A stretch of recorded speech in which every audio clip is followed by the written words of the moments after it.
Good evening, good afternoon, जब भी मेरा आप लेक्चर देख रहे हैं। अच्छा, आज का इससे पहले मैं रियल नंबर के बारे में कुछ बुनियादी बातें कर चुका हूँ और कुछ प्रॉपर्टीज के बारे में भी बुनियादी बातें कर चुका हूँ क्लास नाइन्थ के लेवल के मुताबिक। और वो वीडियोस मैंने शॉर्ट्स और कुछ मामूली सी एक्सप्लेनेशन के साथ डाली थी कि जिसके अंदर मैं बेसिकली क्या कर रहा था कि कुछ खास जो स्टूडेंट्स थे कि जिनको सिर्फ रियल नंबर के बारे में कुछ बुनियादी बात सीखनी थी, उनके लिए मैं ये डाल रहा था। अब इस तरह है कि मैं बेसिकली क्या करने जा रहा हूँ कि मैं आपको चैप्टर नंबर 1 तक लेकर जाऊंगा। चैप्टर नंबर 1 की जो एक्सरसाइज 1.1 है, उसके सोल्यूशन तक हम लोग आज करेंगे। और उससे पहले जितनी भी बुनियादी बातें हैं जो उस एक्सरसाइज को सॉल्व करने के लिए हमें काम आ सकती हैं, या कोई भी बुनियादी नॉलेज जो हमने इसके जरिए सीखना है, उसको हम लोग स्टडी करने की क्या करेंगे, कोशिश करेंगे। तो स्टार्ट करते हैं बिना वक्त जाया किए। सबसे पहले हम लोग देखते हैं कि रियल नंबर क्या है। और मैं आपकी बुक के हिसाब से कि ताकि जब आप अपनी बुक को रीड करें तो आपको बुक को समझने में, उसको पढ़ने में कोई मसला ना आए। रियल नंबर बेसिकली उनके इंट्रोडक्शन के बारे में बात हो रही है कि रियल नंबर बेसिकली है क्या। तो रियल नंबर बेसिकली हमारे पास ये वो नंबर्स होते हैं, ये वो क्वांटिटीज होती हैं, ये वो डिजिट्स होते हैं कि जिनको बेसिकली हम लोग अपनी नॉर्मल लाइफ में मुख्तलिफ किस्म की फिजिकल क्वांटिटीज को मैयर करने के लिए इस्तेमाल करते हैं। मिसाल के तौर पर हमने टाइम मालूम करना हो, हमने वेलोसिटी मालूम करनी हो, प्रेशर मालूम करना हो, टेम्परेचर मालूम करना हो, मास मालूम करना हो, लेंथ मालूम करनी हो, हमने ये तमाम क्वांटिटीज को मैयर करने के लिए जो हम लोग बेसिकली नंबर्स का इस्तेमाल करते हैं, उन नंबर्स को बेसिकली हम लोग क्या कहते हैं, रियल नंबर्स कहते हैं। और इन रियल नंबर्स के इंट्रोडक्शन के बारे में मैं बुनियादी बात उन वीडियोस में कर चुका हूँ। अगर अगर किसी ने स्पेसिफिकली सिर्फ उसी चीज को सीखना है तो वो वहां पे देख सकता है। अब रियल नंबर के लिए मैथ की टर्म में क्या इस्तेमाल होता है, आपने याद रखना है कि मैथ के अंदर रैशनल और इररेशनल नंबर को कंबाइनली बेसिकली क्या कहा जाता है, इनको कहा जाता है रियल नंबर कहा जाता है। कि यानी रियल नंबर के अंदर दो सेट्स इन्वॉल्व होते हैं, दो नंबर्स ऑफ सेट्स के इन्वॉल्व होते हैं। एक होते हैं रैशनल नंबर और एक होते हैं इररेशनल नंबर। और आज हम लोग कंप्लीटली सीखेंगे कि हमारे पास रैशनल नंबर क्या होते हैं और इररेशनल नंबर क्या होते हैं। लेकिन बुनियादी बात फिर से सुन ले कि रियल नंबर बेसिकली क्या है, कि ये वो नंबर्स होते हैं कि जिनको हम लोग मुख्तलिफ किस्म की जो फिजिकल क्वांटिटीज है उनको मैयर करने के लिए इस्तेमाल करते हैं, जो हमारी डेली लिविंग में पाई जाती हैं। और इसमें दो नंबर्स होते हैं बेसिकली, दो सेट्स ऑफ नंबर होते हैं। एक हमारे पास रैशनल नंबर का सेट होता है और एक होता है हमारे पास इररेशनल नंबर का सेट होता है। अब हमारे पास रैशनल नंबर बेसिकली क्या है, याद रख लें कि रैशनल नंबर को रिप्रेजेंट किया जाता है क्यू से और इररेशनल नंबर को रिप्रेजेंट किया जाता है क्यू बार से रिप्रेजेंट किया जाता है। अब रैशनल नंबर बेसिकली हमारे पास क्या है, रैशनल नंबर वो नंबर्स होते हैं कि जिनको हम लोग पी बाई क्यू की फॉर्म में क्या कर सकते हैं, लिख सकते हैं। एक बुनियादी बात आप समझ लीजिए, दोबारा सुन लीजिए। रैशनल नंबर वो नंबर होते हैं कि जिन नंबर्स को हम लोग किस फॉर्म में लिख सकते हैं, पी और क्यू की फॉर्म में लिख सकते हैं। लेकिन यहाँ पे एक चीज आपने याद रखनी है कि क्यू जीरो नहीं होना चाहिए। अब क्यों जीरो नहीं होना चाहिए, उसकी बुनियादी वजह यह है कि क्योंकि जो भी नंबर जीरो पे डिवाइड करेगा तो वो इन्फिनिटी बन जाएगा। तो ऐसा हरगिज भी नहीं होना चाहिए। लिहाजा लिहाजा इन्फिनिटी इटसेल्फ में कोई नंबर नहीं है फिर। ठीक हो गया। क्योंकि वो एक नाम होता ना, ये उसको काउंट नहीं किया जा सकता कि उसका एंड क्या है।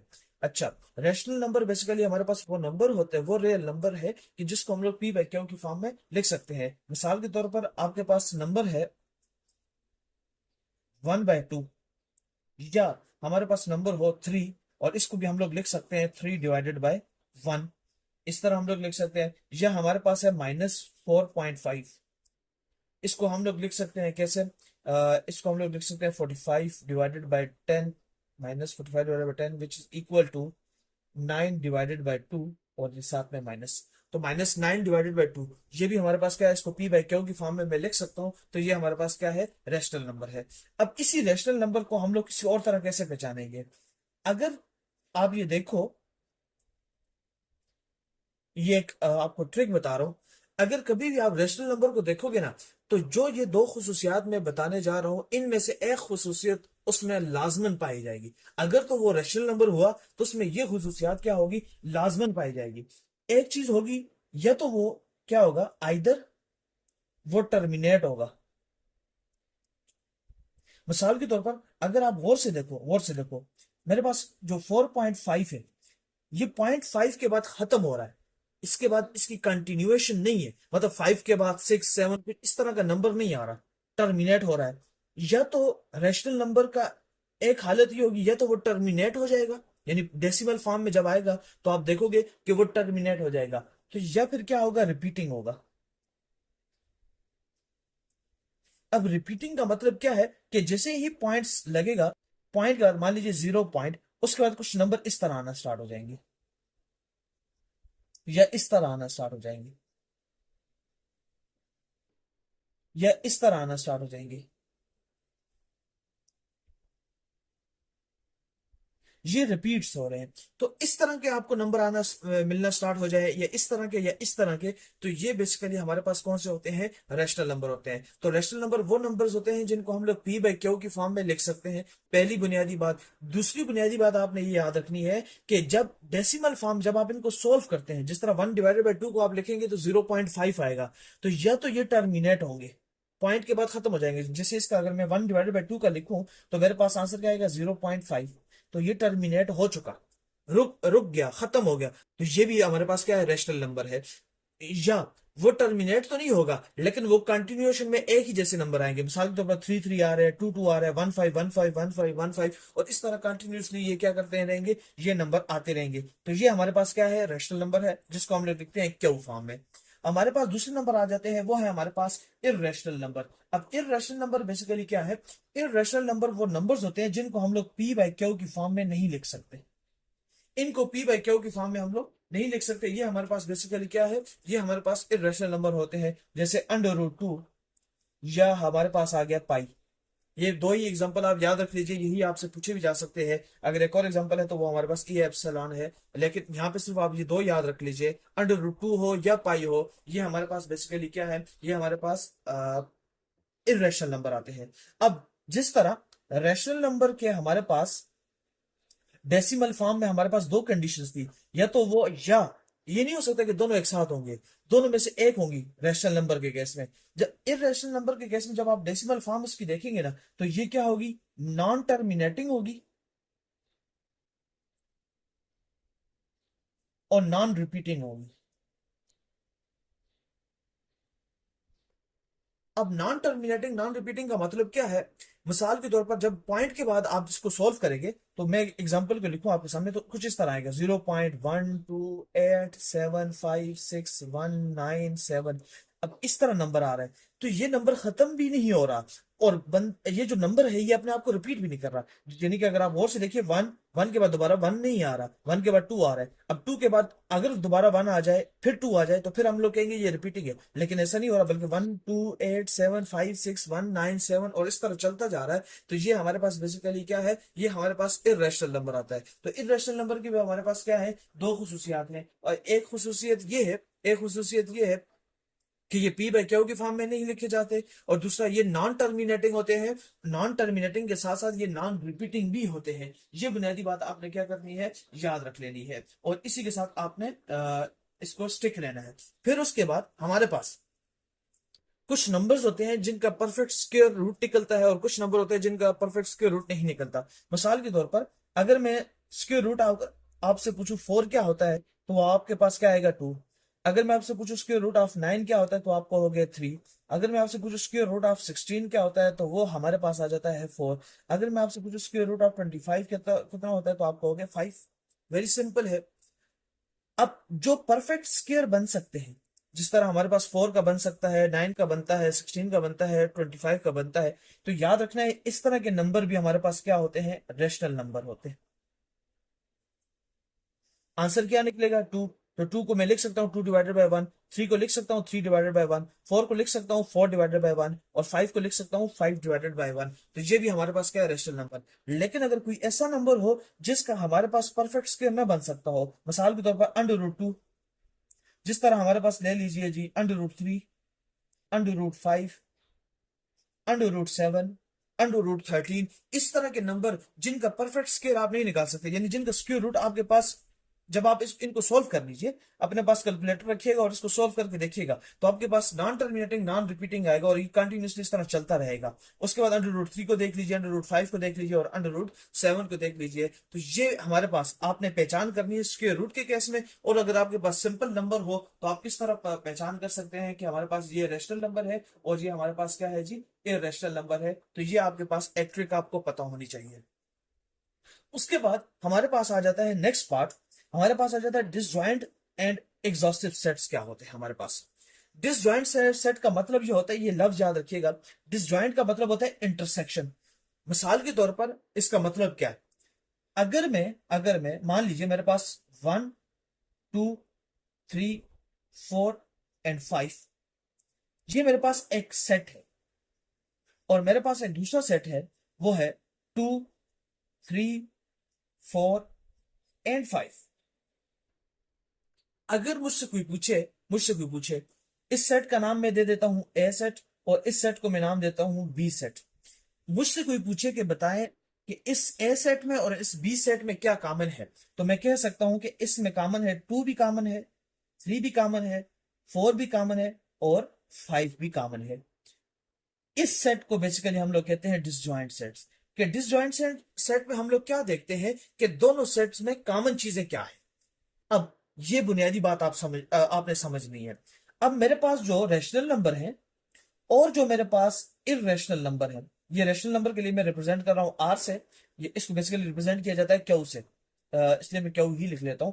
और ये मेरे पास डिसजॉइंट का साइन है और मैं साथ में लिखता हूं इर्रेशनल। तो याद रखिएगा कि जब कभी भी, ये एमसीक्यूज के लिए आपने याद रखना है, जब कभी भी आप रैशनल और इर्रेशनल नंबर का जब इंटरसेक्शन लेते हैं या उनका आप डिसजॉइंट लेते हो, तो आपके पास जो सेट बनकर आता है वो आपके पास इम्पटी सेट होता है, क्योंकि रैशनल और इर्रेशनल में कोई चीज कॉमन नहीं है। तो जब दोनों में कोई चीज कॉमन नहीं हो सकती तो आपके पास जो सेट बनकर आएगा वो खाली सेट होगा, उसमें कोई भी नंबर मौजूद नहीं होगा। ये आपने बुनियाद याद रखनी है। और जब कभी भी हम लोग क्या करें, रैशनल और इर्रेशनल का यूनियन ले लें। यूनियन का मतलब क्या है कि दोनों सेट्स का कॉमन ले लो। यूनियन का मिसाल के तौर पर मैं आपसे पूछूं कि ए और बी में कुल तादाद क्या है, मजमूई तादाद क्या है, तो आप कहोगे 1 भी है, 2 भी है, 3 भी है, 4 भी है, 5 भी है। और जो डबल आ रहे हैं उनको एक ही दफा लिखते हैं, 2 3 4 5 डबल, दोनों सेट में डबल एक एक मरतबा आ रहे हैं तो इसको एक ही मरतबा लिखते हैं।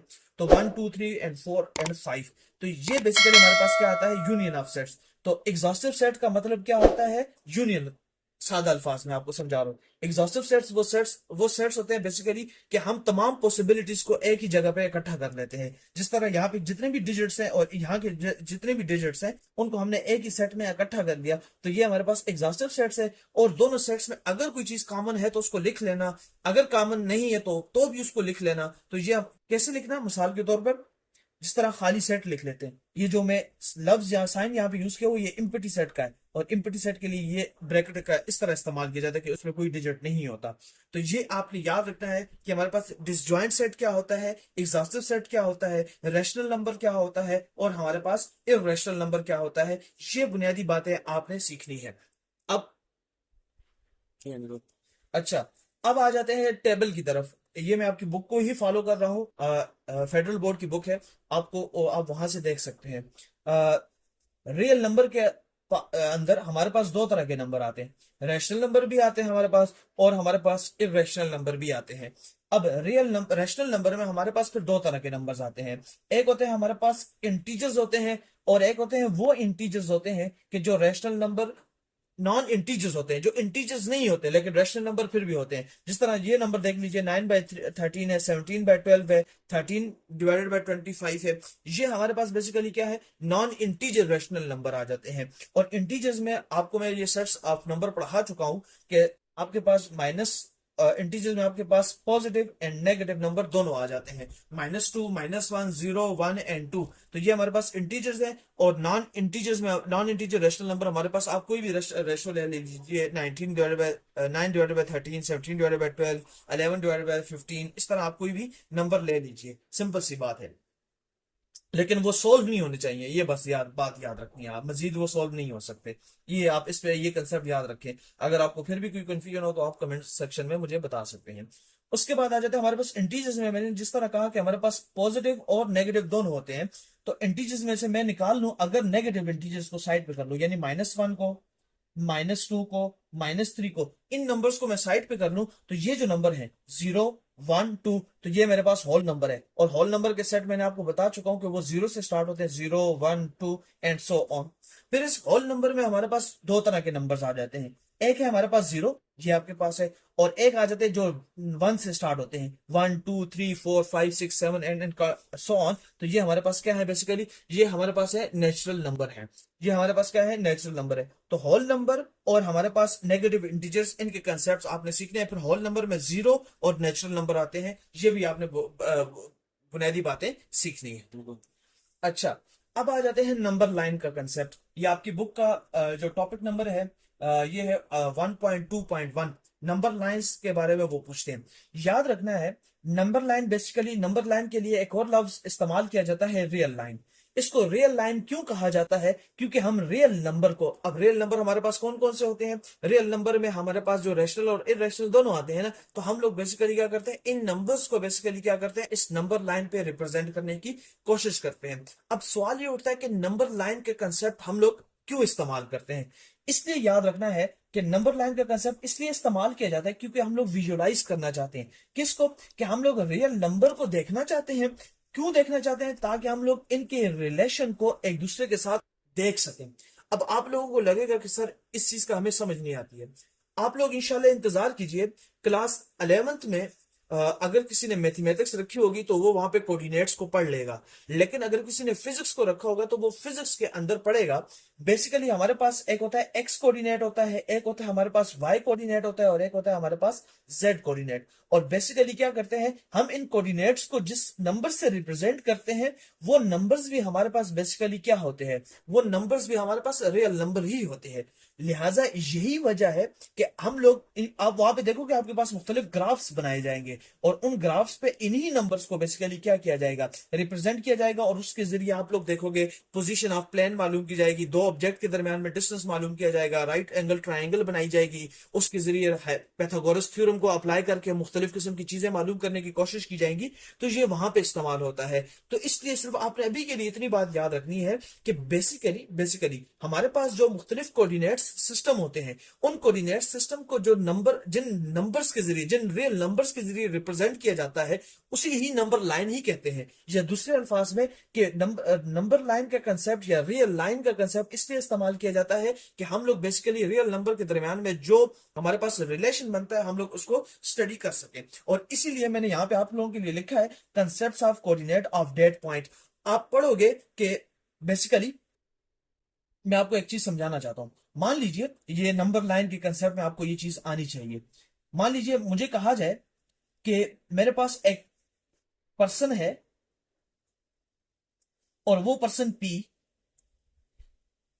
ओरिजिन से एक्स एक्सिस की जानिब 1 है, यानी कि एक्स कोऑर्डिनेट उसका क्या आता है मेरे पास 1। मुझे कहा जाए वाई कोऑर्डिनेट उसका क्या आ जाता है 3। और मुझे कहा जाए अभी के लिए सिर्फ आप ये दो याद रखें, उसका एक्स कोऑर्डिनेट कितना है 1, उसका वाई कोऑर्डिनेट कितना है 3। तो अब वो पोजीशन कहां पे बनती है, तो मैं आपको सिर्फ समझाने के लिए, आपने एक्स ओरिजिन से जो जहां पॉइंट पे, जिस पॉइंट पे ये दो लाइनें आपस में मिलती हैं, यानी एक्स एक्सिस की लाइन और वाई एक्सिस की लाइन जिस पॉइंट पे आपको मिलती हैं, उस पॉइंट को हम लोग ओरिजिन कहते हैं। तो ओरिजिन से एक्स एक्सिस पे कितना चलना है आपने 1 यूनिट चलना है, और वाई एक्सिस पे आपने कितने यूनिट चलना है 3 यूनिट चलना है। मान लीजिए ये 3 यूनिट है और ये मेरे पास 1 यूनिट है। इन दोनों पॉइंट्स को आपस में मिला लीजिए, तो आपके पास जो आपका पर्सन पी है वो इस वक्त यहां पे मौजूद है, जिसके कोऑर्डिनेट्स हमारे पास क्या है 1 और हमारे पास 3। और ये जो पहला कोऑर्डिनेट होता है, ये जो पहला कोऑर्डिनेट, ये बेसिकली रिप्रेजेंट करता है एक्स कोऑर्डिनेट को, और ये वाला कोऑर्डिनेट होता है, ये हमारे पास रिप्रेजेंट करता है वाई एक्सिस को। तो अब आप खुद गौर से देख लीजिए कि नंबर लाइन का देखिए रिलेशन कायम किया गया है। रिलेशन किस तरह बताया गया कि एक नंबर लाइन, एक रियल नंबर वाई एक्सिस पे 3 पे है, और वही पर्सन एक्स एक्सिस के मुताबिक वो कहां पे है 1 पे है। तो इस तरह बेसिकली क्या किया जाता है, इन कोऑर्डिनेट ऑफ पॉइंट्स को बेसिकली हम लोग कंसेप्ट को इस्तेमाल करते हैं। किस मकसद के लिए, हमारा जो मकसद होता है वो मकसद होता है बेसिकली हम लोग दो रियल नंबर के दरमियान में रिलेशन बता सकें। ये बुनियादी बात आपने सीखनी है। फिर उसके बाद अब हमारे पास जो रियल नंबर है, अगर आप उसको नंबर लाइन पे ड्रा करेंगे तो वो स्टार्ट होते हैं जीरो से, उसके बाद 1 2 3 4 एंड सो ऑन चलते रहते हैं, और -1 -2 -3 -4 एंड सो ऑन ये भी चलते रहते हैं। अब किसी दो कंसेक्यूटिव कंसेक्यूटिव ये याद रखना, अल्टरनेट नहीं, कंसेक्यूटिव रियल नंबर के जो लेंथ होती है उसको कहा जाता है यूनिट लेंथ कहा जाता है। मिसाल के तौर पर 1 और 2 है, 3 और 4 है। अब 1 से लेकर 2 तक ये एक यूनिट लेंथ बन जाएगा, 2 से लेकर 3 तक ये 2 यूनिट लेंथ बन जाएगा, और 3 से लेकर 4 तक ये हमारे पास तीसरी यूनिट लेंथ बन जाएगी। और इस तरह बेसिकली क्या है, हमारे पास यूनिट लेंथ का कंसेप्ट आता है। तो आपसे कोई पूछे यूनिट लेंथ क्या है, कि बेसिकली दो दो रियल नंबर के दरमियान में जो फासला होता है, जो वक्फा होता है, जो दुरानिया होता है, उसी को बेसिकली क्या किया जाता है, यूनिट लेंथ कहा जाता है। ये आपने बुनियादी बातें क्या करनी है, सीखनी है। तो यहां तक आपको समझा चुका हूं नंबर लाइन का कंसेप्ट क्या है, नंबर लाइन का दूसरा नाम क्या है, ये एमसीक्यू में पूछा जाएगा। रियल लाइन भी इसे कहा जाता है, क्यों, क्योंकि इसमें रियल नंबर को रिप्रेजेंट किया जाता है। इनका कंसेप्ट क्यों जरूरी है, क्योंकि हम लोग इनके जरिए मुख्तलिफ कोऑर्डिनेट एक्सिस को स्टडी करते हैं, और इनके जरिए हम लोग दो रियल नंबर्स के दरमियान में रिलेशन को भी समझने की कोशिश करते हैं। रियल नंबर लाइन जहां से स्टार्ट होती है उसको ओरिजिन कहते हैं, और उसके दाएं तरफ हमारे पास पॉजिटिव इंटीजर्स होते हैं, और उसके बाएं जानब हमारे पास जिस तरह के मैंने यहाँ पे लिखा हुआ है आप देख सकते हो कि और जीरो से स्टार्ट होते हैं तो उसे ओरिजिन कहते हैं। और अगर आप राइट हैंड साइड पे चलेंगे तो आपके पास क्या आएंगे, पॉजिटिव इंटीजर्स, जैसे कि आप देख सकते हो यहाँ पे पॉजिटिव इंटीजर है इस तरफ। और अगर आप लेफ्ट हैंड साइड पे चलोगे तो आपके पास आएंगे नेगेटिव इंटीजर्स। तो ये आप देख सकते हो कि आपके पास नेगेटिव इंटीजर्स यहाँ पे मौजूद है। उसके बाद आ जाते हैं हमारे पास प्रॉपर्टीज ऑफ रियल नंबर। अच्छा अच्छा, अब आ जाते हैं प्रॉपर्टीज ऑफ रियल नंबर। ये प्रॉपर्टीज मैं बहुत अच्छे से समझा चुका हूं, यहाँ पे सिर्फ मैं इनको गो थ्रू करूंगा। अगर किसी ने प्रॉपर्टीज ऑफ रियल नंबर को सीखना है तो वो मेरे जिस प्ले लिस्ट में मैं इसको डालूंगा, आप उसी प्ले लिस्ट में दूसरी या तीसरी पहली या दूसरी वीडियोज होगी जिसमें आप ये तमाम प्रॉपर्टीज को अंडरस्टैंड कर सकते हैं। यहाँ पे मैं सिर्फ सिंपल बात करूंगा ताकि आप लोगों को चीजें अंडरस्टैंड कर सकें।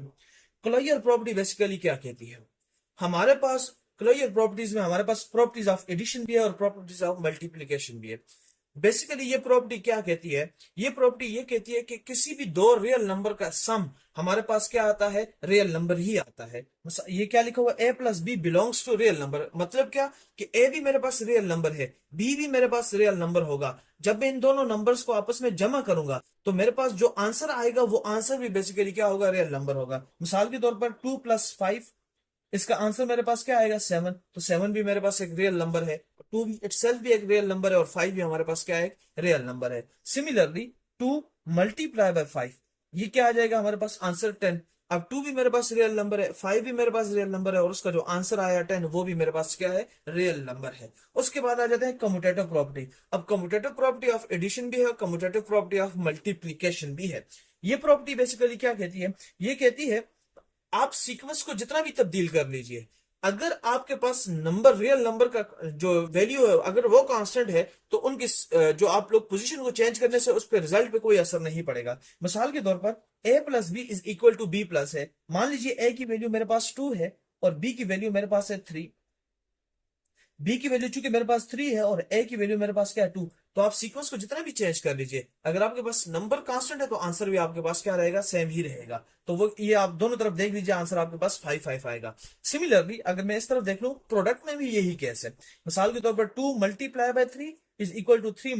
= 3 तो आपके पास आंसर यहाँ पे भी 6 आएगा और यहाँ पे भी आपके पास आंसर क्या आएगा, 6 आएगा। तो ये हमारे पास क्या कौन सी प्रॉपर्टी है, कम्यूटेटिव प्रॉपर्टी है। उसके बाद आ जाती है हमारे पास associative property. Associative property basically क्या कहती है, एसोसिएटिव प्रॉपर्टी भी यही कहती है कि आप दोनों, आपके पास दो या दो से ज्यादा नंबर्स हैं, रियल नंबर्स हैं, आप उनको, एसोसिएटिव प्रॉपर्टी ऑफ एडिशन है और एसोसिएटिव प्रॉपर्टी ऑफ मल्टीप्लिकेशन है। अब एसोसिएटिव प्रॉपर्टी ऑफ एडिशन क्या कहती है कि आपके पास दो या दो से ज्यादा रियल नंबर हैं, आप उनमें से किसी एक को इकट्ठा कर लें और उसमें तीसरे में ऐड कर लें, या आप इनकी सीक्वेंस को चेंज करके आपस में इकट्ठा करके दोबारा ऐड कर लें, आपके पास आंसर पे कोई फर्क नहीं पड़ेगा। मिसाल के तौर पर ए की वैल्यू मान लीजिए 2 है, प्लस बी की वैल्यू 3 है और सी की वैल्यू मेरे पास है 9। सिमिलरली ए की वैल्यू मेरे पास क्या है, 2 है, बी की वैल्यू मेरे पास 3 है और सी की वैल्यू है मेरे पास 9। तो आप दोनों तरफ आंसर देख लीजिए, 9 और 3 12 हो जाएंगे, 12 और 2 15 बन जाएंगे मेरे पास। 2 और 3 मेरे पास ये 14, सॉरी, ये हमारे पास क्या बनते हैं, 14 बनते हैं। 9 और 3 12 और 14, और ये भी मेरे पास क्या बनते हैं, 5 और 14 बन जाते हैं। तो हमारे पास आंसर क्या आता है, सेम आता है। सिमिलरली आप इसको भी देख सकते हैं, आप सीक्वेंसेस को चेंज यानी कि कलेक्शंस ऑफ सेट्स को चेंज कर भी लें, उसकी वजह से आंसर पे कोई असर नहीं पड़ता। मैं उसके बाद आइडेंटिटी प्रॉपर्टी भी पढ़ा चुका हूँ और बड़े अच्छे से पढ़ा चुका हूँ। आइडेंटिटी प्रॉपर्टी बेसिकली क्या कहती है कि आपने आइडेंटिटी प्रॉपर्टी ऑफ एडिशन है और आइडेंटिटी प्रॉपर्टी ऑफ मल्टीप्लीकेशन है। एडिटिव आइडेंटिटी बेसिकली क्या कहते हैं और मल्टीप्लिकेटिव आइडेंटिटी क्या है। अगर इसको आप नाम सीखना चाहते हो तो ये नाम मैं आपको एक वीडियो में, इससे पहले जो वीडियो में अपलोड की है मैं वहां पे ये पढ़ा चुका हूँ।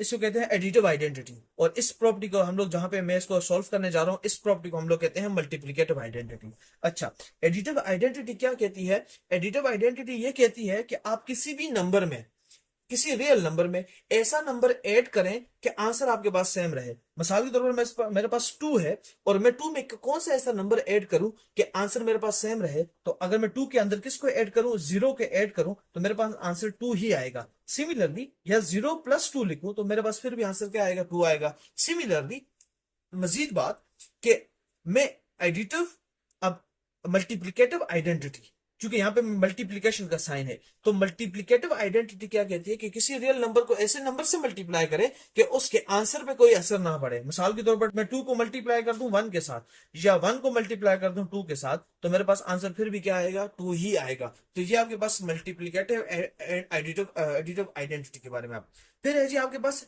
Additive inverse and multiplicative inverse. Additive inverse का मतलब ये है, एडिटिव इनवर्स का मतलब ये है कि किसी नंबर में ऐसा नंबर ऐड करना कि उसका आंसर 0 हो जाए। तो याद रख लीजिए, एक सिंपल सी बात आपको बताना है कि अगर आपके पास कोई भी नंबर हो, आप उसका नेगेटिव नंबर ले लीजिए, तो आपके पास क्या आ जाएगा, वो एडिटिव इनवर्स बन जाएगा। मिसाल के तौर पर मेरे पास +2 है, इसका नेगेटिव क्या आएगा, -2, आंसर क्या बन जाएगा, 0। इसका मतलब ये है, मुझसे कोई पूछे कि +2 का एडिटिव इनवर्स क्या है, तो वो है -2। सिंपल सी बात याद रखनी है, क्योंकि किसी भी नंबर का नेगेटिव नंबर ही उसका बेसिकली क्या बन जाता है, एडिटिव इनवर्स बन जाता है। और मल्टीप्लिकेटिव इनवर्स आप उसी नंबर का उलट लिख लीजिए। मतलब क्या, मेरे पास है, मैं आपको यहाँ पे बता रहा हूँ, ये देख लीजिए, मेरे पास नंबर है 2। अब 2 को मैंने 1/2 के साथ मल्टीप्लाई कर दूं, यानी इसी को उलट के साथ मल्टीप्लाई कर दूं, तो मेरे पास आंसर क्या आएगा, 1। तो मल्टीप्लिकेटिव और इनवर्स के अंदर आंसर आता है 1, एडिटिव इनवर्स के अंदर आंसर आता है 0। एडिटिव आइडेंटिटी के अंदर नंबर का आंसर सेम रहता है और मल्टीप्लिकेटिव आइडेंटिटी के अंदर भी हमारे पास आंसर क्या रहता है, सेम रहता है। तो अच्छा, अब आपसे कोई एमसीक्यूज के लिए, ये एमसीक्यूज के लिए मैं पॉइंट्स बता रहा हूँ। अच्छा ये सर आप मैं आपको लगे कि मैं फास्ट कर रहा हूँ, तो आप लोगों ने हिचकिचाना नहीं है। इसकी बुनियादी वजह ये है कि क्योंकि ये चीजें, तमाम चीजें मैं एक अलग से वीडियो में अपलोड कर चुका हूँ। आप लोग बिल्कुल आसानी के साथ इन चीजों को, और आपको इंशाल्लाह वो, अगर जिसने भी वो वीडियो देखी होगी तो उसको बिल्कुल कोई प्रॉब्लम नहीं होगी इन चीजों को अंडरस्टैंड करने में।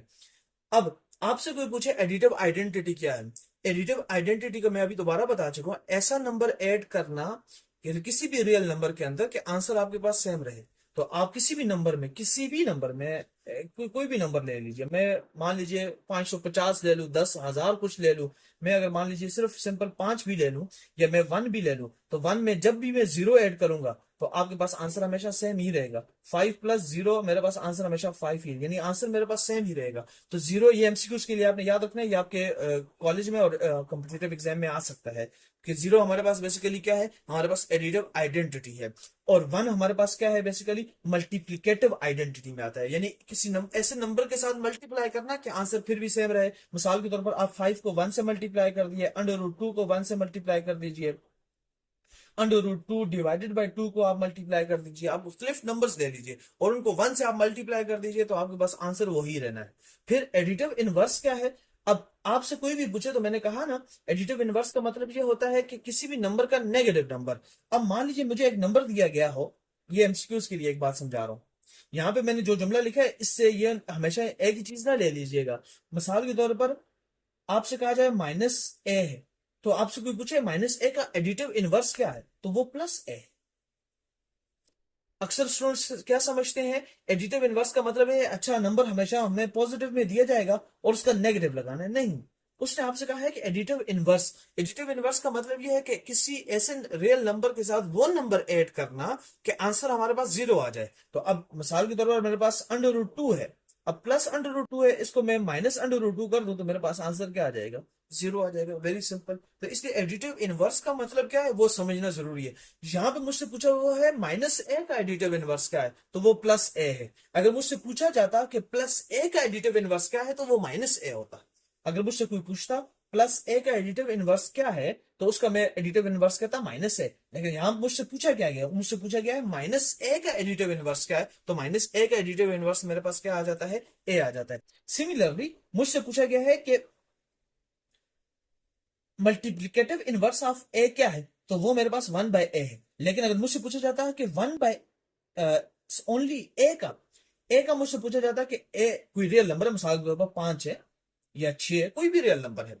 अगर मुझसे पूछा जाता है कि ए का बताएं कि ए हमारे पास ए उसका मल्टीप्लीकेटिव इनवर्स क्या होगा, तो वो वन बाय ए होगा। लेकिन मुझसे पूछा गया है वन बाय ए का मल्टीप्लीकेटिव इनवर्स क्या है, तो आपने इसको उलट कर देना, वन बाय ए का ए कर देना है, और ए दिया हो तो उसको वन बाय ए कर देना है। तो ये आपने सिंपल सी बात, चूंकि जब आप इनको सोल्व करेंगे तो आपके पास आंसर हमेशा क्या आएगा, वन ही आना है। ये बुनियादी बातें आपने याद रखनी है प्रॉपर्टीज के बारे में।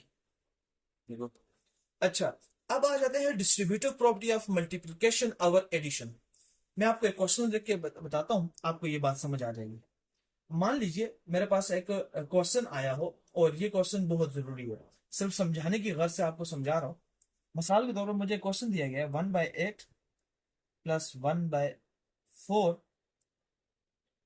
और उसको मल्टीप्लाई किया गया है किसके साथ, 32 के साथ। अब याद रखिएगा, याद रखिएगा, बाद अजा ऐसा क्वेश्चन आ जाता है कि आपको इस तरह की क्या दी जाती है, एक मैथ की स्टेटमेंट दे दी जाती है।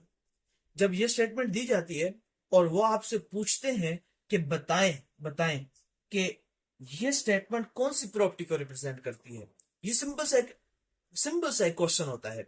वो आपसे पूछते हैं कि ये हमारे पास एक क्वेश्चन है, मैथमेटिकल स्टेटमेंट है, ये बताएं कि ये स्टेटमेंट कौन सी प्रॉपर्टी को रिप्रेजेंट करती है। तो आपने समझना है, ये बुनियादी बात आपने समझनी है। जब भी आपको बी बी एक रियल नंबर होगा, सी भी एक रियल नंबर होगा। रियल नंबर में कौन कौन से नंबर आते हैं, रेशनल भी आते हैं और इरेशनल भी आते हैं। तो ये मेरे पास रेशनल नंबर लिखा हुआ है 1/8 1/4, ये मेरे पास रेशनल नंबर है। तो जब रेशनल नंबर आपके सामने लिखा हुआ है और दो रेशनल आपस में ऐड हो रहे हैं, और उनके साथ एक तीसरा रेशनल नंबर मल्टीप्लाई हो रहा है, तो ये बेसिकली प्रॉपर्टी वाइज एक नंबर दिया गया है। तो इस पे कौन सा असूल लागू होगा, distribution distributive property of multiplication और एडिशन। मतलब क्या, यहां पे आपने क्या करना है, आपने इस नंबर को मल्टीप्लाई करना है, लेकिन इसको मल्टीप्लाई इस तरह करना है, इस तरह करना है कि हर एक इंडिविजुअल एक्सप्रेशन के साथ ये क्या करेगा, मल्टीप्लाई होगा। और यही इसका असूल है। जहां पे आप स्टेटमेंट को जरा गौर से समझिएगा, ये नंबर कैसे मल्टीप्लाई हो रहा है, इस ए को मैं इस बी के साथ मल्टीप्लाई कर रहा हूं कि नहीं कर रहा, और इस ए को मैं इस सी के साथ भी मल्टीप्लाई कर रहा हूं। तो इसी तरह मैं ऐसे करूंगा, 32 multiply by 1/8 plus 32 multiply by 1/4। अब आपके लिए बहुत आसान है। अब आप इसको सोल्व करेंगे और आपके पास क्या आ जाएगा, आंसर आ जाएगा। और आपके पास सिंपल अगर आंसर यहाँ पे आप सोल्व कर लीजिए, 8 4 32 4 और 4 12 तो आपके पास जो सिंपल 8 4 4 आ जाएगा, 12 आपके पास सिंपल आंसर आ जाएगा। 4 8 32 और 8 4 32, 4 + 8 आपके पास आंसर क्या आ जाता है, 12 आ जाता है। तो ये आपने इस तरह प्रॉपर्टीज को भी समझना है। बाद में आपको इस तरह एक क्वेश्चन दे दिया जाएगा और आपसे पूछा जाएगा कि इसको पे कौन सी प्रॉपर्टी लागू होती है, फिर वो प्रॉपर्टी आपने लगानी है और उसके बाद उसे सॉल्व भी करना है। तो इसलिए कंफ्यूज नहीं होना कि अगर आपके पास इस तरह का कोई क्वेश्चन आ सके।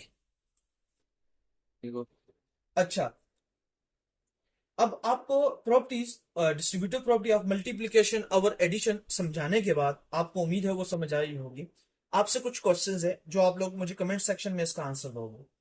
और आपकी बुक भी पूछती है, तो बाद बच्चे इन चीजों को छोड़ देते हैं और डायरेक्ट वो एक्सरसाइज के क्वेश्चंस की तरफ चले जाते हैं। तो फिर मेरा काम बनता है कि मैं उनसे ये क्वेश्चन जरूर पूछूं, क्योंकि बुक को समझना जरूरी है बजाय इसके कि आप डायरेक्ट एक्सरसाइज की तरफ जाएं। सबसे पहले, which number has the additive inverse of number itself. सवाल को समझे।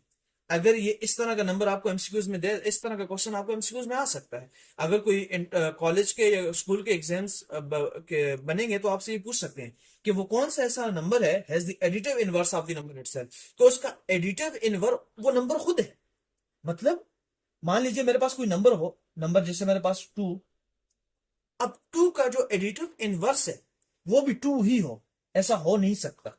आप खुद गौर से देखो, समझो, क्या टू का एडिटिव इनवर्स टू होता है? नहीं। आप कहोगे सर वो तो -2 होता है, लेकिन आपसे पूछ रहा है कि कौन सा ऐसा नंबर है कि जिसका एडिटिव इनवर्स क्या होगा, वही नंबर होगा। यानी कि मान लीजिए अगर मैं 2 हूं तो 2 के अंदर मैं 2 को ही ऐड करूं तो मेरे पास आंसर क्या आएगा? 0 आएगा। तो अब आपने मुझे वो नंबर बताना है कि वो नंबर कौन सा नंबर है कि जिसका जिसका जो एडिटिव इनवर्स है वो हमारे पास वही नंबर आता है। ये आप लोगों के लिए क्वेश्चन है जिन्होंने ये क्वेश्चन सॉल्व करना है। उसके बाद, do all the real numbers have their multiplicative inverse? क्या तमाम नंबर्स का मल्टीप्लिकेटिव इनवर्स होता है? नहीं, जरूरी नहीं है। अब आप लोगों का काम है कि मुझे तलाश करके बताना कि वो कौन सा नंबर है कि जिसका मल्टीप्लिकेटिव इनवर्स जो है तो नहीं, बाकी तमाम नंबर का होता है, उस एक खास नंबर का मल्टीप्लिकेटिव इनवर्स नहीं होता, उसकी जरूरत भी नहीं पड़ती है। ये एक आपको हिंट दे रहा हूं। क्या तमाम नंबर्स का मल्टीप्लिकेटिव इनवर्स होता है? नहीं होता। मल्टीप्लिकेटिव एक ट्रिक बता रहा हूं आप, ताकि इसका आंसर देने में आपके लिए आसानी हो। किसी भी नंबर का मल्टीप्लिकेटिव इनवर्स तभी पॉसिबल है कि जब उसके सामने मल्टीप्लिकेशन में कोई नंबर आ सके। मैं एग्जांपल दे रहा हूं, 2 है। अब मुझसे कोई पूछे 2 का मल्टीप्लिकेटिव इनवर्स, तो जब मैं उसको सोल्व करूं तो मेरे पास बकायदा एक नंबर आएगा। वो नंबर क्या होगा? 1। और 1 एक रियल नंबर है। लेकिन उस केस में ये केस सिनेरियो बन ही नहीं सकता है। यानी यहां पे ऐसा सिनेरियो बन ही नहीं सकता। क्यों नहीं बन सकता? क्योंकि अगर आप लोगों को याद हो, अभी पीछे मैंने एक करवाया था आपको कि आपके पास जो पी बाई क्यू की फॉर्म में लिखा जाता है तो क्यू आपके पास जीरो नहीं हो सकता। क्यू जीरो नहीं हो सकता।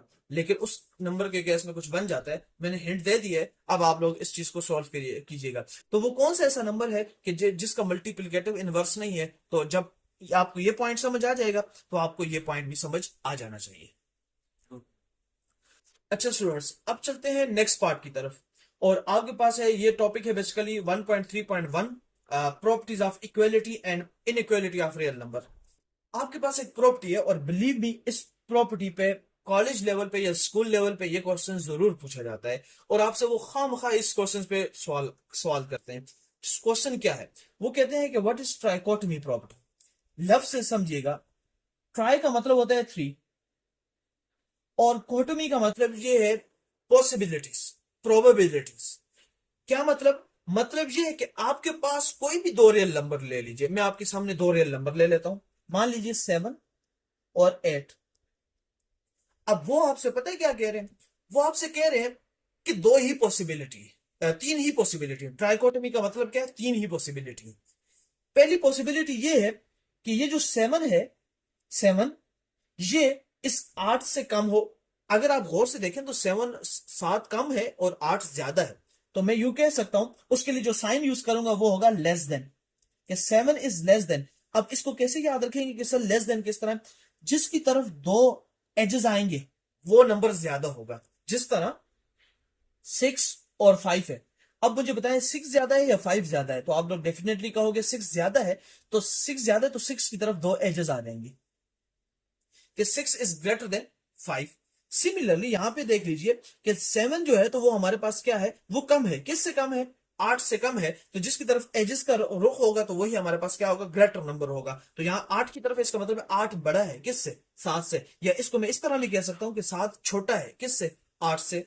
या तो इसका मतलब ये है कि कोई भी दो रियल नंबर के दरमियान में तीन ही पॉसिबिलिटीज हो सकती हैं। या तो वो नंबर छोटा हो सकता है, जिस तरह की यहाँ ये साइन किसका है? लेस देन का।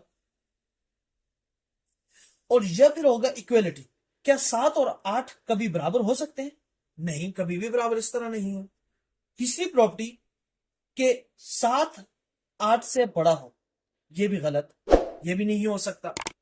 इसका मतलब ये हुआ कि कोई भी दो रियल नंबर के दरमियान में जब आप मुआवजा करोगे तो आप जिन प्रॉपर्टीज का इस्तेमाल करते हो वो प्रॉपर्टीज का उस प्रॉपर्टी का नाम है ट्राइकोटमी प्रॉपर्टी। और उसकी तीन ही तरह की पॉसिबिलिटीज है। एक पॉसिबिलिटी ये है कि या तो वो नंबर दूसरे नंबर से बड़ा होगा, या वो नंबर उस नंबर से छोटा होगा, या वो नंबर उस नंबर के क्या होगा? बराबर होगा। यही प्रॉपर्टी, और इसी की बुनियाद पे हमारे पास फिर तीन चीजें निकल कर आती हैं। एक होती है इक्वेलिटी इक्वेशन, एक होती है हमारे पास इनइक्वेलिटी इक्वेशन। मिसाल के तौर पर, अगर हमारे पास कोई ऐसी पॉसिबिलिटी निकल कर आ जाए कि जिसमें दो नंबर आपस में बराबर हो जाए, जिस तरह 7 = 7, 8 = 8, A = A, B = A plus B plus A. ये मेरे पास जो जिन एक्सप्रेशन में, मैथमेटिकल स्टेटमेंट में अगर आप गौर से देखो, मैंने साइन कौन से यूज किया, इक्वेलिटी का साइन इस्तेमाल किया है। तो ये मेरे पास बेसिकली क्या आती है, इक्वेलिटी इक्वेशंस इन्हें कहा जाता है। तो आपने क्या याद रखना है कि वो मैथमेटिकल स्टेटमेंट कि जिनके अंदर हम लोग इक्वेलिटी का साइन यूज करते हैं तो उसे बेसिकली क्या कहा जाता है, इक्वेलिटी कहा जाता है। और वो मैथमेटिकल स्टेटमेंट कि जिनके अंदर हम लोग इक्वेलिटी का साइन नहीं यूज करते, बल्कि या तो साइन यूज करते हैं ग्रेटर देन का, या साइन यूज करते हैं लेस देन का। ग्रेटर देन या लेस देन का अगर आपने साइन इस्तेमाल किया है तो वो हमारे पास इनइक्वेलिटी बन जाती है, लेकिन अगर आपने इक्वेलिटी का साइन इस्तेमाल किया है तो वो हमारे पास इक्वेलिटी बन जाती है। ये सिंपल सी बात। और इक्वेलिटी से ही इक्वेशन निकला है। इक्वेशन बेसिकली किसे कहते हैं, मिसाल के तौर पर a plus B is equal to B plus A, ये हमारे पास एक इक्वेशन है। इक्वेशन का मतलब क्या है कि उसकी राइट हैंड साइड और लेफ्ट हैंड साइड दोनों आपस में बराबर है। तो यही आपने याद रखना है। तो इसमें से एक पॉसिबिलिटी, तो तुम्हें दोबारा बता रहा हूं कि हमारे पास रियल नंबर, कोई भी दो रियल नंबर के दरमियान में तीन ही तरह की पॉसिबिलिटीज हो सकती हैं। या तो वो नंबर आपस में बराबर हो सकते हैं, या वो नंबर ज्यादा हो सकते हैं, या फिर वो नंबर कम हो सकता है। इसके अलावा कोई भी बाकी पॉसिबिलिटी नहीं बन सकती है। उसके बाद हमारे पास possibilities of equality of and real number आ जाता है। अब हमारे पास basically equalities of real number में, अच्छा, अब आ जाते हैं कुछ प्रॉपर्टीज के बारे में, इक्वलिटी के प्रॉपर्टीज के बारे में। अभी मैं प्रॉपर्टीज ऑफ इनइक्वालिटी की तरफ नहीं जा रहा। टॉपिक का नाम देख लीजिएगा, properties of equality of real number. अब उसमें सबसे पहले जो प्रॉपर्टी आएगी, और याद रखिएगा इसी पे एक्सरसाइज पे कुछ क्वेश्चंस दिए हुए हैं। पहली प्रॉपर्टी है रिफ्लेक्सिव प्रॉपर्टी। रिफ्लेक्शन का मतलब क्या होता है, आपका जो अक्स होता है, जो आप मिरर में देखते हैं तो आप क्या देखते हो कि वही जो आप अपने आप को ही मिरर में देख रहे होते हो। तो रिफ्लेक्सिव प्रॉपर्टी बेसिकली क्या है, आपके पास रियल नंबर हो और आप जब दूसरी तरफ लिखो तो वो भी रियल नंबर ही निकल कर आए। मिसाल के तौर पर मैं लिखूं 5 = 5, इसको मैं ऐसे भी देख सकता हूं, आपको कंफ्यूज करने के लिए वो ऐसे भी दे सकते हैं 5 = 2 + 3। तो अगर गौर से देख लो तो ये भी हमारे पास बेसिकली क्या है, ये भी हमारे पास रिफ्लेक्सिव प्रॉपर्टी, क्योंकि जब आप इसको सोल्व करोगे तो आपके पास आंसर फिर भी क्या आएगा, 5 ही आएगा। तो लिहाजा याद रखना है रिफ्लेक्सिव प्रॉपर्टी में क्या होता है कि आपके पास जो रियल नंबर होता है आंसर भी वही नजर आ रहा होता है देखने में, जो उसके साथ इक्वेशन की दूसरी तरफ होता है। मैं और आसान अल्फाज में कहूं तो राइट हैंड साइड और लेफ्ट हैंड साइड में दोनों तरफ आपको क्या नजर आएगा, सेम नंबर ही नजर आएंगे। उसके बाद आ जाते हैं सिमेट्रिक प्रॉपर्टी। सिमेट्रिक प्रॉपर्टी का मतलब क्या है कि अगर आपके पास ए बी के बराबर हो तो बी भी किसके बराबर हो जाएगा, ए के बराबर हो जाएगा। ये बिल्कुल अंडरस्टैंडिंग वाली बात है। मान लीजिए ए की वैल्यू मेरे पास है 5, तो बी की वैल्यू भी अगर मेरे पास क्या है 5 है, तो ए 5 के बराबर हो तो बी भी क्या होगा, 5 के ही बराबर आएगा। ये सिंपल सी बात है। उसके बाद हमारे पास आ जाती है transitive property. Transitive property basically क्या है कि ये चीजें चलेंगी कैसे। ट्रांजिटिव प्रॉपर्टी आपके पास किस तरह होती है कि ये ट्रांजिशन करती होती है, यानी कि एक से दूसरे को तीसरे से, और तीसरे को पहले से लिंक किया जाता है। अब इसका मतलब क्या है, मान लीजिए मुझे कहा जाए कि ए बी के बराबर हो और बी सी के बराबर हो, तो ए बी सी के ही बराबर बराबर होगा। क्यों बराबर होगा, सिंपल सी बात है। मान लीजिए ए मेरे पास है 5 और ए बी के बराबर है, तो मान लीजिए बी भी हमारे पास क्या है 5 ही है। अब वो कह रहा है कि बी सी के बराबर है, तो बी भी कितना है मेरे पास 5, तो 5 किसके बराबर है, 5 के बराबर है। तो खुद देखिए ये भी 5, सी की वैल्यू भी 5 है, तो ए की वैल्यू भी क्या है 5 है। तो ये जो मेरे पास ट्रांजिटिव प्रॉपर्टी है कि ये बेसिकली एक को दूसरे से मुंसलिक करती है, दूसरे को तीसरे से मुंसलिक करती है, फिर उठा के तीसरे को पहले से मुंसलिक कर देती है। ये हमारे पास क्या है, ट्रांजिटिव प्रॉपर्टी आ जाती है। उसके बाद आ जाते हैं हमारे पास एडिटिव प्रॉपर्टी। अब एडिटिव प्रॉपर्टी हमारे पास क्या होती है कि अब कह रहे हैं कि ए बी के बराबर हो, यानी ए और बी की वैल्यू सेम हो। मेरे पास ए की वैल्यू मान लीजिए 5 है और बी की वैल्यू भी मेरे पास क्या आ जाती है, 5 आ जाती है। तो अब मैं ए प्लस सी करूं या बी प्लस सी करूं, आंसर मेरे पास सेम ही आना है। यानी कि मान लीजिए मेरे पास ए की वैल्यू कितनी है 5, सी की वैल्यू मैं रख लेता हूँ 3, बी की वैल्यू भी तो मेरे पास क्या है 5, सी की वैल्यू मेरे पास क्या आ जाती है 3, तो 8 और 8। तो ये मेरे पास बेसिकली क्या है, इक्वलिटी की कुछ प्रॉपर्टीज है जिनमें मेरे पास रिफ्लेक्सिव प्रॉपर्टी आती है, सिमेट्रिक प्रॉपर्टी आती है, ट्रांजिटिव प्रॉपर्टी आती है, एडिटिव प्रॉपर्टी आती है। उसके बाद मेरे पास एक नई प्रॉपर्टी आ जाती है, वो है मेरे पास मल्टीप्लिकेटिव प्रॉपर्टी।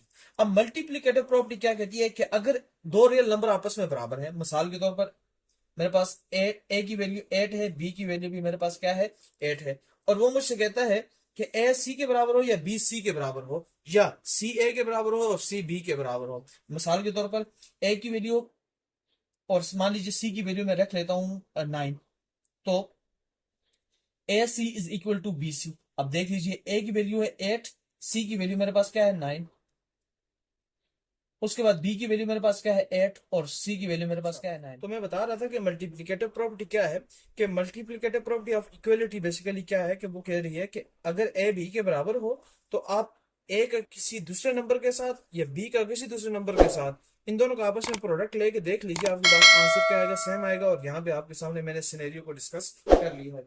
उसके बाद हमारे पास आ जाता है cancellation with respect to addition.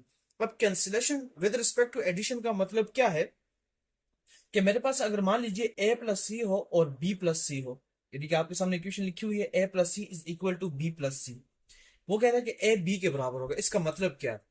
Cancellation का मतलब ये है कि आपके पास कोई दो नंबर आपस में क्या हो रहे होंगे, ऐड हो रहे होंगे, ये ऐड हो रहे हैं, लेकिन उसकी एक शर्त ये होगी कि ए बी के बराबर होगा।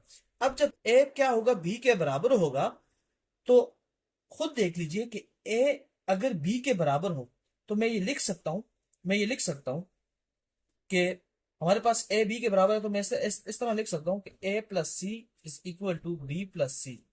तो ये मैं कैंसिल कर देता हूं, ए और बी आपस में बराबर है, तो A is equal to B, और मैं ऐसे भी लिख सकता हूं A is equal to A. वापस मेरे पास कौन सी प्रॉपर्टी आएगी, रिफ्लेक्सिव प्रॉपर्टी। यही तो रिफ्लेक्सिव प्रॉपर्टी थी। तो cancellation with respect to addition का मतलब ही बेसिकली ये होता है कि आपने क्या करना होता है, कैंसिल कर लेना होता है। सिंपल सी बात आपने क्या करनी है, याद रखनी है। Similarly cancellation with respect to multiplication, आपके पास वहां पे भी यही उसूल लागू होता है। अच्छा, अब आ जाते हैं properties of inequality of real number. अब रियल नंबर की वो प्रॉपर्टीज आपको याद हो, मैंने ग्रेटर देन और या लेस देन के बारे में कहा था कि ये हमारे पास इनइक्वालिटी है। इक्वालिटी में हमारे पास एक ही थी और वो थी इक्वेशन या इक्वालिटी का साइन।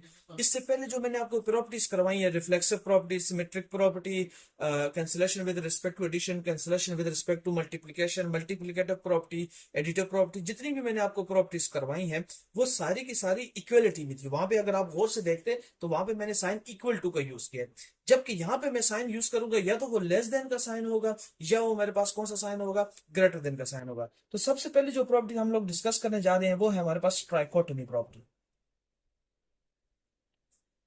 अब ट्राइकोटोमी प्रॉपर्टी बेसिकली क्या कहती थी, अगर आप रिकॉल करें, ट्राई का मतलब होता है थ्री, और थ्री पॉसिबिलिटीज है। अब तीन पॉसिबिलिटीज मेरे पास कौन कौन सी है? मेरे पास तीन पॉसिबिलिटीज ये हैं कि या तो ए जो है वो बी के क्या होता था, बराबर होता था, या ए बी से बड़ा होगा, या ए बी से क्या होगा, छोटा होगा। तो क्या मुझे यहाँ पे इस प्रॉपर्टी को लेना चाहिए? नहीं, प्रॉपर्टीज ऑफ इनइक्वालिटी की बात हो रही है, इक्वालिटी की तो बात ही नहीं हो रही, इसलिए इस चीज को तो स्किप कर दीजिए।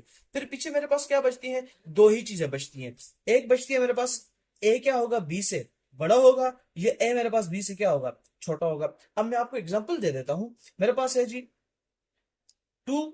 अब मुझे बताएं, और मेरे पास ए की वैल्यू है 2 और बी की वैल्यू मेरे पास क्या है 3।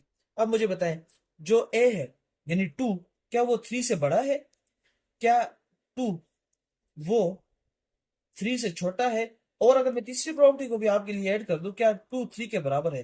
तो ना ये प्रॉपर्टी जस्टिफाइबल है और ना ये प्रॉपर्टी जस्टिफाइबल है। ओनली प्रॉपर्टी ये है कि 2 जो है तो वो हमारे पास क्या है, लेस देन 3 है, या 3 हमारे पास बड़ा है किससे, 3 हमारे पास बड़ा है 2 से। तो ये आपके पास कौन सी प्रॉपर्टी आ जाती है, ट्राइकोटोमी प्रॉपर्टी, यही है। तो आपने सबसे पहले ये समझना है कि ट्राइकोटोमी प्रॉपर्टी क्या है। कि ट्राइकोटोमी की प्रॉपर्टी बेसिकली किसी दो रियल नंबर के बारे में तीन पॉसिबिलिटीज का जिक्र करती है, उनका हवाला देती है कि या तो वो दो नंबर आपस में बराबर हो सकते हैं, या एक नंबर छोटा होगा और या दूसरा नंबर बड़ा होगा। ये बुनियादी बात आपने ट्राइकोटोमी प्रॉपर्टी में सीखनी है। फिर उसके बाद आ जाती है ट्रांजिटिव प्रॉपर्टी।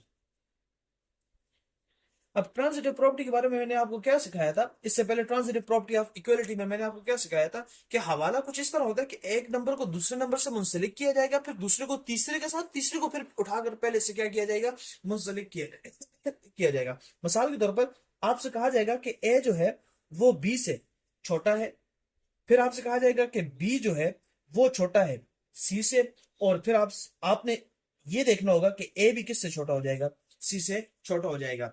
ये एक पॉसिबिलिटी है। दूसरा ये हो सकता है कि वो आपसे कहेंगे कि ए बी से बड़ा है, बी सी से बड़ा है, और फिर आपने ये साबित करना होगा कि ए बी किससे बड़ा है, सी से बड़ा है। तो ये आपने दो नंबर्स को आपने देखना होगा। अब मैं आपके सामने कुछ एग्जांपल रख रहा हूं। मिसाल के तौर पर मान लीजिए ए की वैल्यू मैं ले रहा हूं 3, बी की मैं वैल्यू ले रहा हूं 5, और मेरे पास जो सी की वैल्यू है वो है मेरे पास 7। ये मैंने 3 नंबर आपके सामने ले लिए। अब इसी रिलेशन के मुताबिक इनको लिखने की कोशिश करें और समझने की कोशिश करें। एक और बी का सबसे पहले रिलेशन लिखें, तो मैं लिख सकता हूं कि 3 जो है वो लेस देन है किससे, 5 से, ये बात। फिर मैं लिखूंगा कि बी जो है तो वो लेस देन है सी से, तो मैं यूं लिख सकता हूं कि 5 इज लेस देन 7। तो खुद देख लीजिए, अगर जो 3 जो है वो 5 से छोटा है, यानी दूसरे अल्फाज में अगर आपको समझाऊं कि 5 3 से बड़ा है, लेकिन जो 5 है वो 7 से छोटा है, तो जाहिर सी बात है कि हमारे पास जो 3 होगा वो भी 7 से छोटा ही होगा। तो मैं ये कह सकता हूं कि जो 3 है वो लेस देन क्या होगा, 7 होगा। तो ये मेरे पास क्या है, ट्रांजिटिव प्रॉपर्टी है। अब इसी चीज को आप रिवर्स ऑर्डर में भी लिख लीजिए, तो आपके पास आंसर क्या आएगा, सेम ही बनेगा। रिवर्स ऑर्डर में आप लोग इसको किस तरह लिखेंगे, यानी कि मान लीजिए आप फिर वैल्यू को चेंज करोगे। अब वैल्यू को किस तरह चेंज करोगे, मान लीजिए ए की वैल्यू आप रख लो 8, बी की वैल्यू आप रख लो जी 6, और सी की वैल्यू आप रख लो जी 4। आप इस तरह इस तरतीब के साथ कर लीजिए, और आपके पास बेसिकली कौन सी प्रॉपर्टी भी जस्टिफाइबल हो जाएगी, ट्रांजिटिव प्रॉपर्टी भी जस्टिफाइबल हो जाएगी। ये एक सिंपल सी चीज है जो आपने अंडरस्टैंड करनी है। अगर मान लीजिए वो आपको माइनस की वैल्यू में क्या करें, चीजों को या क्वेश्चंस को देने की कोशिश करें। मिसाल के तौर पर वो अगर आपको ए की वैल्यू दें -2, बी की वैल्यू दें -5, और सी की वैल्यू दें -7। अब ये बात समझने की कोशिश कीजिएगा, जो जो आप जीरो से नेगेटिव साइड पे यानी कि लेफ्ट साइड पे मूव करते हैं, तो वैल्यू मजीद से मजीद छोटी होना शुरू हो जाती है। नंबर तो इंक्रीज करता है, लेकिन वैल्यू, उसकी जो कीमत होती है या मिकदार होती है, वो बहुत ज्यादा डिक्रीज करना स्टार्ट कर जाती है। मिसाल के तौर पर -1, -2, -3, -4 और -5 है। अब जो -1 है वो ग्रेटर देन होता है -2 से, -2 ग्रेटर देन होता है -3 से, -4 छोटा होता है -3 से, और इसी तरह चलते चलते -5 छोटा होता है -4 से। अब ये नंबर कुछ इस तरह है। तो अगर आप गौर से देखिए तो -2 बड़ा है -5 से, और -5 बड़ा है -7 से, तो जाहिर बात है -2 भी बड़ा होगा किससे, -7 से बड़ा होगा। क्योंकि जिस तरह मैंने बताया कि जो जो आप नेगेटिव में मूव करना स्टार्ट करते हैं, जीरो से मजीद दूर, मजीद पीछे जाना स्टार्ट करते हैं, तो नंबर तो इंक्रीज करता है, यानी कि 1 आ रहा है, 2 आ रहा है, 3 आ रहा है, लेकिन उसकी जो वैल्यू है -1, -2, -3 वो छोटी होना शुरू हो जाती है। यानी -1 है और -2 अब मजीद छोटा हो गया, -3 मजीद छोटा हो गया, -4 मजीद छोटा हो गया, और -5 तो मजीद छोटा, और इस तरह and so on and so on. ये आपके पास कौन सी प्रॉपर्टी आ जाती है, ये आपके पास ट्रांजिटिव प्रॉपर्टी आ जाती है, और इसको आपने क्या करना है, सीखना है। अच्छा, अब जिस प्रॉपर्टी को मैं डिस्कस करने जा रहा हूं वो है एडिटिव प्रॉपर्टी ऑफ इनइक्वालिटी। अब additive property of inequality basically क्या कहती है, कि वो कह रहे हैं कि अगर ए क्या हो, वो बी से लेस देन हो। ये बात समझ में, अगर ए किससे छोटा हो, बी से छोटा हो, देन वो कह रहे हैं कि ए प्लस सी का जो सम होगा वो भी बेसिकली क्या होगा, छोटा होगा किससे, बी प्लस सी से। आए जरा साबित करने की कोशिश करते हैं। मान लीजिए ए की वैल्यू है 5 और बी की वैल्यू मेरे पास आ जाती है 7, और जाहिर बात है ये सामने नजर आ रहा है कि ए क्या है, बी से छोटा है, और सी की वैल्यू कॉमन है, तो सी की वैल्यू मैं रख लेता हूं मान लीजिए 8। अब आप क्या करें, इसको सॉल्व करने की कोशिश करें। तो ए की वैल्यू मेरे पास क्या है जी 5, और सी की वैल्यू मेरे पास क्या आती है 8। साइन वही लेस देन का यूज किया जा रहा है, और उसके बाद में अब बी की वैल्यू मेरे पास क्या है जी 7, और सी की वैल्यू मेरे पास क्या आती है, वही 8 है। तो 8 और 5, 8 और 5 13, 13, और यहां पे देख लीजिए 15। तो आपको जाहिरी तौर पे सामने नजर आ रहा है कि ये प्रॉपर्टी यहाँ पे जस्टिफाइबल है। तो इसी प्रॉपर्टीज को आपने याद रखना है, यही आपके पास एडिटिव प्रॉपर्टी है, और इसी से आपने इसको समझने की कोशिश करनी है। अब इसी का एक और केस है एडिटिव प्रॉपर्टी का, कि अगर आपके पास ए क्या हो, बी से बड़ा हो, ठीक होगा, तो फिर ए प्लस सी का जो सम होगा वो बड़ा होगा किससे, बी प्लस सी से। इस प्रॉपर्टी को भी समझ लीजिए। मान लीजिए ए की वैल्यू है मेरे पास 8, ये ए की वैल्यू है, और मेरे पास जो बी की वैल्यू है वो है मेरे पास 5, और सी की वैल्यू मेरे पास है 3। अब इस प्रॉपर्टी पे इसको लागू कीजिए, ए की वैल्यू मेरे पास आ गई 8 प्लस सी की वैल्यू मेरे पास क्या आती है 3, ग्रेटर देन बी की वैल्यू मेरे पास क्या है 5 और सी की वैल्यू मेरे पास क्या है वही 3। तो 8 और 3 11, ग्रेटर देन 5 और 3 8। तो आप यहां पे भी देख सकते हैं। तो इस तरह एडिटिव प्रॉपर्टी में लेस देन वाली प्रॉपर्टी और एडिटिव प्रॉपर्टी में ग्रेटर वाली प्रॉपर्टी भी आपके सामने प्रूव हो सकती है। तो इस तरह आपने क्या करना है, चीजों को अंडरस्टैंड करना है। तो आपके पास ट्राइकोटमी प्रॉपर्टी मैंने आपको अंडरस्टैंड करवा दी, उम्मीद है आपको समझ आई होगी। ट्रांजिटिव प्रॉपर्टी, एडिटिव प्रॉपर्टी क्या है। उसके बाद आ जाता है हमारे पास क्या आ जाते हैं, multiplicative property, multiplicative property of inequality. और इसके बाद हम लोग डायरेक्ट क्या करेंगे, डायरेक्ट इन तमाम प्रॉपर्टीज को पढ़ने के बाद, ये जो कुछ 3-4 प्रॉपर्टीज हैं इनको पढ़ेंगे और इसके बाद हम लोग डायरेक्ट एक्सरसाइज के क्वेश्चंस की तरफ चलेंगे और उसके बाद इस वीडियो को क्लोज करेंगे। मल्टीप्लिकेटिव प्रॉपर्टी क्या है। अब मल्टीप्लिकेटिव प्रॉपर्टी बेसिकली किस तरह है, वो कह रहे हैं कि अगर सी की वैल्यू लेस देन हो 0, ये मैं आपको समझाता हूं। तो ए और बी अगर बिलोंग करें किसके साथ, इनका ताल्लुक रियल नंबर के साथ हो, अगर ये बात आपको समझ आ जाए, यानी कि वो क्या करें, फॉर अगर सी की वैल्यू क्या हो, वो लेस देन क्या हो 4 हो, और ए और बी किससे बिलोंग करें, रियल नंबर से। अब पहला केस आप देखिएगा कि अगर ए किससे बड़ा हो, बी से बड़ा हो, then A C will be less than B C. अब जरा इस चीज को मैं आपको समझाने की कोशिश करता हूं। मिसाल के तौर पर उससे क्या कहा है कि सी की वैल्यू लेस देन क्या हो, 0 हो। तो लेस देन 0 में क्या आते हैं, जैसे -1 हो सकती है, -2 हो सकती है, -3 हो सकती है, -4 हो सकती है। तो मान लीजिए मैं सी की वैल्यू ले रहा हूं -4। तो अब आप देख सकते हो कि -4 जो है वो छोटा है किससे, 0 से। ये एक सिंपल सी बात है, ये आपने समझ लिया। अब ए की वैल्यू मान लीजिए मैं ले लेता हूं 3 और बी की वैल्यू मैं ले लेता हूं क्या, बी की वैल्यू मैं ले लेता हूं 2।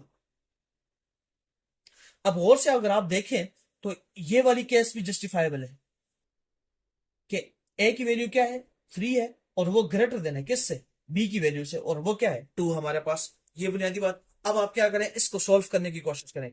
ए की वैल्यू मेरे पास क्या आ जाती है 3 और मेरे पास जो सी की वैल्यू है वो क्या है -4। तो उसको मल्टीप्लाई किया -4 लेस देन बी की वैल्यू मेरे पास क्या है 2 और सी की वैल्यू मेरे पास क्या आ जाती है, सी की वैल्यू मेरे पास है -4। तो -4 को जब आप 3 से मल्टीप्लाई करते हैं तो आपके पास आंसर आता है -12। तो मैं आपको बता चुका हूं कि नेगेटिव में आप जितना पीछे जाते जाएंगे तो वैल्यू उतनी ही छोटी होती जाएगी। यहाँ पे आपके पास आंसर है -12 और ये वाकई में छोटा है किससे, -8 से। तो ये आपके सामने बकायदा ये प्रॉपर्टी बेसिकली क्या होती है, स्टैंड करते हुए अपने उस पॉइंट पे। तो आपको मैं trichotomy, transitive, additive and multiplicative property समझा चुका हूं। अब चलते हैं,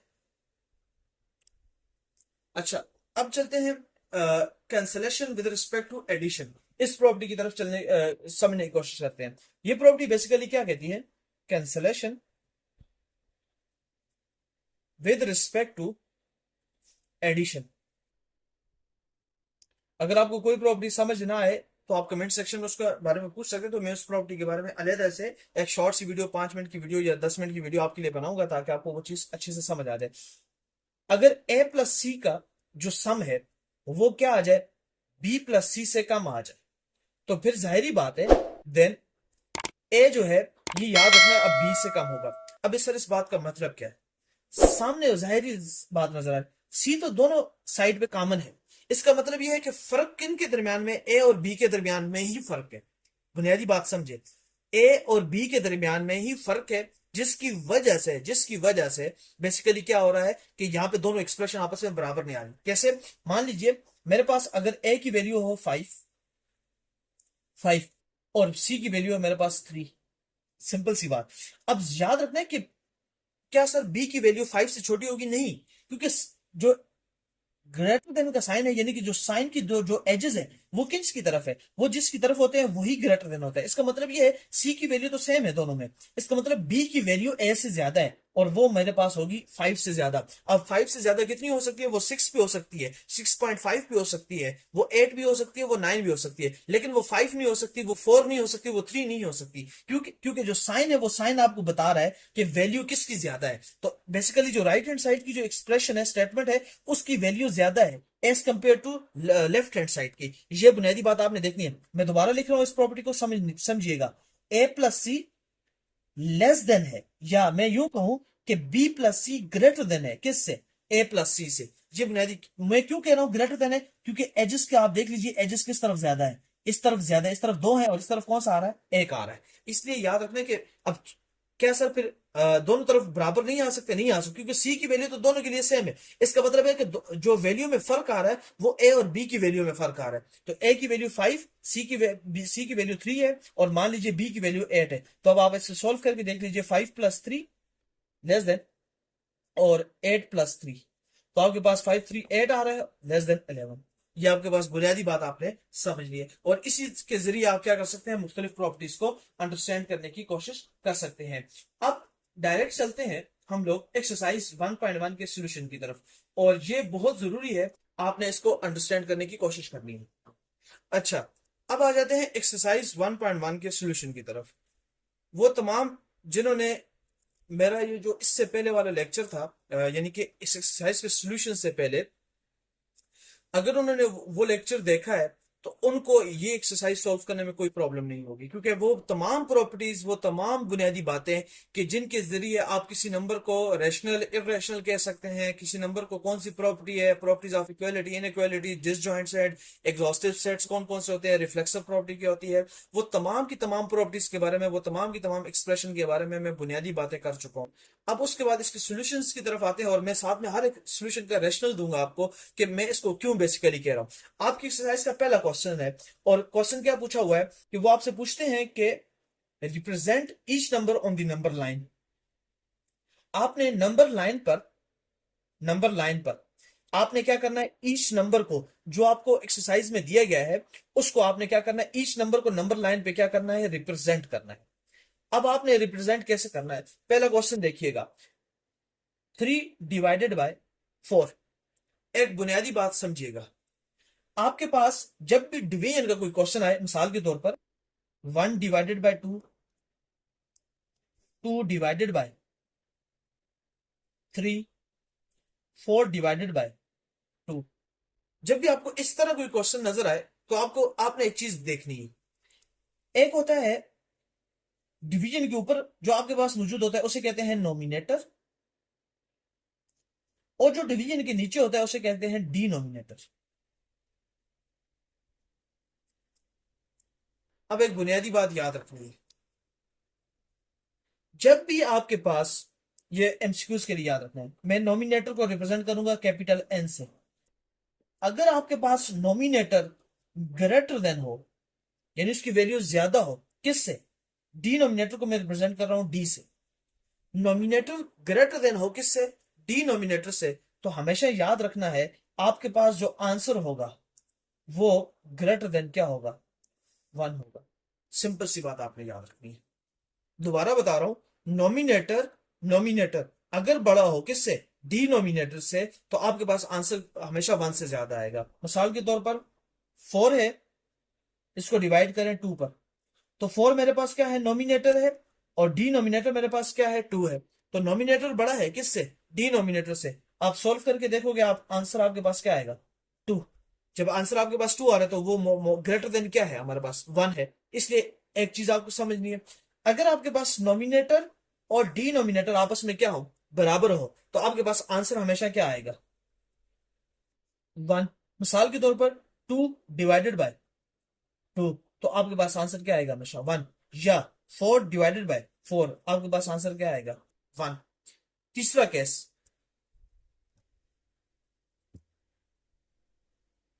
अगर आपके पास नोमिनेटर लेस देन हो किससे?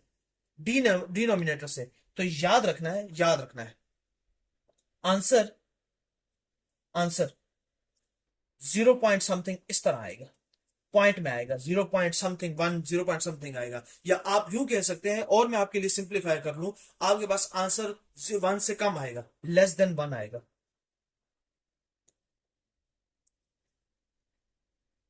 अब इसकी एग्जांपल देख लें, जो 1 है डिवाइडेड बाय 2, जो यहां पे मैंने एग्जांपल लिखी है, 1/2। अब 1 देख लीजिए, वो मेरे पास नोमिनेटर है, और डिनोमिनेटर मेरे पास क्या है? 2 है। तो नोमिनेटर क्या है? छोटा है किससे? डिनोमिनेटर से। आप इसको सोल्व करेंगे तो आंसर आपके पास क्या आता है 0.5। तो 0.5 1 से छोटा है, तो आपने इस तरह बुनियादी बात याद रखनी है। अब क्वेश्चंस की तरफ आए। 3/4, ये मेरे पास एक क्वेश्चन है जो आपका पहला क्वेश्चन है 3/4। अब जो 3/4 है, गौर से देखें, 3 मेरे पास नॉमिनेटर में है, 4 मेरे पास डिनोमिनेटर में है। तो अब आप गौर से बताएं कि नॉमिनेटर मेरे पास छोटा है, डिनोमिनेटर मेरे पास क्या है, बड़ा है। इसका मतलब ये हुआ कि जो आंसर आएगा वो लेस देन 1 आएगा। लेस देन 1 आएगा, जीरो तो नहीं आएगा, लेकिन लेस देन 1 आएगा और जीरो से थोड़ा सा बड़ा होगा। तो जब 0 और 1 के दरमियान में क्या आएगा, ये फॉल करेगा। लेकिन कौन सी साइड पे, पॉजिटिव साइड पे, क्योंकि नंबर लाइन पे तो हम लोग पॉजिटिव इंटीजर को भी रिप्रेजेंट करते हैं, नेगेटिव को भी रिप्रेजेंट करते हैं। जिस तरह कि यहां पे देख लीजिए, ये +1 था, यहां पे आएगा -1, +2, और इसी तरह चलेंगे -2, -3। तो इस नंबर को हम लोग कहां पे रिप्रेजेंट करेंगे, 0 और 1 के दरमियान में क्या रिप्रेजेंट करेंगे। तो इसको 0 और 1 के दरमियान में आपने क्या करना है, रिप्रेजेंट करना होगा। जब 3/4 आप इसका सोल्यूशन निकालेंगे तो आपको नजर आ जाएगा कि ये 0 और 1 के दरमियान में किसी पोजीशन पे लाई करता है। तो आपने एक बुनियादी बात क्या करनी है, सीख ली है। उसके बाद नेक्स्ट क्वेश्चन है, क्वेश्चन नंबर 1 हो गया। क्वेश्चन नंबर 2, क्वेश्चन नंबर 2 क्या है, और वो है हमारे पास -1/2। अब वही बात, नॉमिनेटर मेरे पास क्या है, छोटा है, डिनोमिनेटर मेरे पास क्या है, बड़ा है। आंसर मेरे पास आएगा -0.5। अब -0.5 है, तो ये बेसिकली नेगेटिव इंटीजर्स के दरमियान में क्या होगा, रिप्रेजेंट करना है। यानी आपने 0 और -1 के दरमियान में क्या करना है, इसको रिप्रेजेंट करना है। आंसर क्या है, 0.5 है, तो -0.5 है, तो आपने यहां तक आना है, इसके मिड में आना है। तो यूं आप इसको क्या कर सकते हैं, रिप्रेजेंट कर सकते हैं। तो ये आपने बुनियादी बात याद रखनी है। तो और 3/4 भी रेशनल है, -1/2 भी मेरे पास क्या है, रेशनल है। ये बुनियादी बात आपने क्या करनी है, सीखनी है। उसके बाद क्वेश्चन नंबर 3, मैं इसके तकरीबन जितने भी पार्ट हैं, इसके जो मेरे पास पार्ट बनते हैं, इसके 8 पार्ट दिए गए हैं। तो मैं इस 8 पार्ट में से 7 करवाऊंगा और एक आप पे छोड़ूंगा कि आप हर एक पार्ट को खुद सॉल्व करने की भी कोशिश कीजिएगा, ताकि आप लोगों को भी आइडिया हो सके। उसके बाद हमारे पास है जी क्वेश्चन नंबर 3। अब क्वेश्चन नंबर 3 क्या है, वो है हमारे पास 4 इंटू 1 इंटू 12, 1 इंटू 2। अब इस तरह के क्वेश्चन ये मिक्स फ्रैक्शन टाइप क्वेश्चंस होते हैं। तो इनको सबसे पहले आपने क्या करना होता है, आपने इनको सॉल्व करना होता है। और इनको आप लोग सॉल्व किस तरह करेंगे, बेसिकली आप क्या करोगे, 2 को 4 से मल्टीप्लाई करोगे और 4 में 1 को ऐड करोगे। तो 2 4 आर 8 प्लस 1 डिवाइडेड बाय, आप 2 ही लिखोगे। दोबारा बता रहा हूं, 2 को मल्टीप्लाई करना है 4 के साथ, 4 में 1, इस जो आंसर आएगा उसमें 1 को ऐड कर देना है, और नीचे आपने डिवीजन में 2 ही लिखना है। तो आपके पास आंसर आएगा 9/2। और जब अगर आप इसको भी सॉल्व करोगे तो आपके पास आंसर क्या निकल कर आएगा, 4.5। तो आप खुद गौर से देख लीजिए, 4.5 को मैं क्या पॉजिटिव इंटीजर वाली साइड पे नंबर लाइन पे रिप्रेजेंट नहीं कर सकता, बिल्कुल कर सकता हूं। तो 4.5 को मैं बेसिकली किसके दरमियान में रिप्रेजेंट करूंगा, 4 और 5 के दरमियान में क्या करूंगा, रिप्रेजेंट करूंगा। यानी कि 0 1 2 3 4 एंड 5। तो 4 एंड 5 के दरमियान में मैं बेसिकली क्या करूंगा, इसको रिप्रेजेंट करूंगा। ये आपके पास क्वेश्चन नंबर 3 है। अब चलते हैं, अच्छा अब आ जाते हैं क्वेश्चन नंबर 4 की जानिब। क्वेश्चन नंबर 4 आपको दिया हुआ है -√8। अब कंफ्यूज होने की जरूरत नहीं है, माइनस स्क्वायर रूट के बाहर दिया हुआ है। अगर तो ये उसके अंदर एक्सप्रेस किया जाता तो याद रख लीजिएगा कि ये हमारे पास कॉम्प्लेक्स नंबर बन जाता। और कॉम्प्लेक्स नंबर को याद रखिएगा, आप इस तरह नंबर लाइन पे रिप्रेजेंट नहीं कर सकते। वेरी सिंपल सी बात आपने याद रखनी है। क्योंकि उन्होंने माइनस बाहर दिया हुआ है, तो आप जब √8 को क्या करते हो, सोल्व करते हो। सिंपली आप √8 को सोल्व करो, तो आपके पास आंसर क्या है, अप्रोक्सीमेटली आपके पास आंसर निकल कर आएगा 2.83। आपके पास अप्रोक्सीमेटली आंसर ये निकल कर आएगा। अब चूंकि माइनस बाहर है तो -7 साइन आप इस्तेमाल कर लें, तो -2.83। इसका मतलब ये है कि ये जो नंबर लाइन पे रिप्रेजेंट किया जाएगा, ये क्या होगा, 0 -1 -2 एंड -3। तो ये -2 और -3 के दरमियान में रिप्रेजेंट किया जाएगा, तकरीबन यहां पे इसको रिप्रेजेंट किया जा सकेगा। तो -2.83, ये आपने क्या करना है, -3 और -2 के दरमियान में इसको रिप्रेजेंट करना है। सिमिलरली आपको नेक्स्ट क्वेश्चन दिया गया है √8। तो √8 को आप देख लीजिए, आप 2 और 3 के दरमियान में, क्योंकि आंसर वही निकल कर आएगा।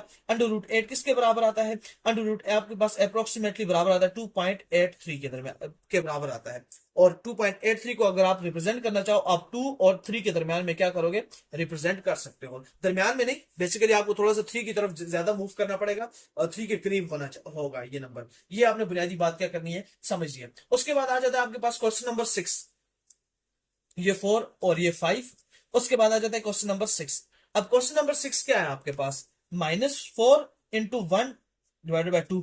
आप दोबारा इसको सोल्व कीजिए, आपके पास आंसर क्या निकलेगा, अब आंसर आएगा ये पिछले वाले ही क्वेश्चन का। इसी क्वेश्चन का बेसिकली क्या है, इसका एक और रुख है। ये जो क्वेश्चन है मेरे पास, इसी क्वेश्चन क्या क्या है, एक दूसरा रुख आ जाता है। तो यहाँ पे सिर्फ साइन इस्तेमाल किया है, तो साइन क्या है, बेसिकली माइनस है। तो इसका आंसर आपके पास क्या निकल कर आएगा, जब आप इसको क्या करेंगे, सोल्व करेंगे, तो आपके पास आएगा -4.5। Very simple, -4.5। अगर आप देखोगे, अब ये नंबर किसके दरमियान में आएगा, ये -5 और -4 के दरमियान में आएगा। 0, -1, -2, -3,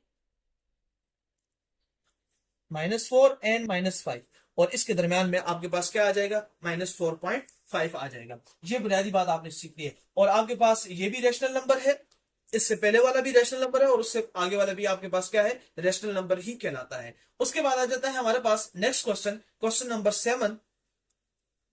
और क्वेश्चन नंबर 7 क्या है हमारे पास, क्वेश्चन नंबर 7 है हमारे पास 1/3। तो 1/3 मेरे पास क्या है, एक रैशनल नंबर है और पॉजिटिव फ्रैक्शन है, लेकिन ये लेस देन 1 आएगा। क्यों, क्योंकि नॉमिनेटर जो है तो वो छोटा है किससे, डिनोमिनेटर से, तो आंसर लेस देन 1 आ जाएगा। तो इसको नंबर लाइन पे कहां पे रिप्रेजेंट करना, आपने 0 और +1 के दरमियान में आपने रिप्रेजेंट करना होगा। ये बुनियादी बातें। अब जो लास्ट क्वेश्चन नंबर 7 है, क्वेश्चन नंबर 7 आपके पास, आपकी तरफ क्वेश्चन नंबर 8 जो है वो मैं आपकी तरफ छोड़ रहा हूँ, 7/8। तो आपने इसको कौन से नंबर लाइन पे रिप्रेजेंट करना है, ये आपने देख लेना है।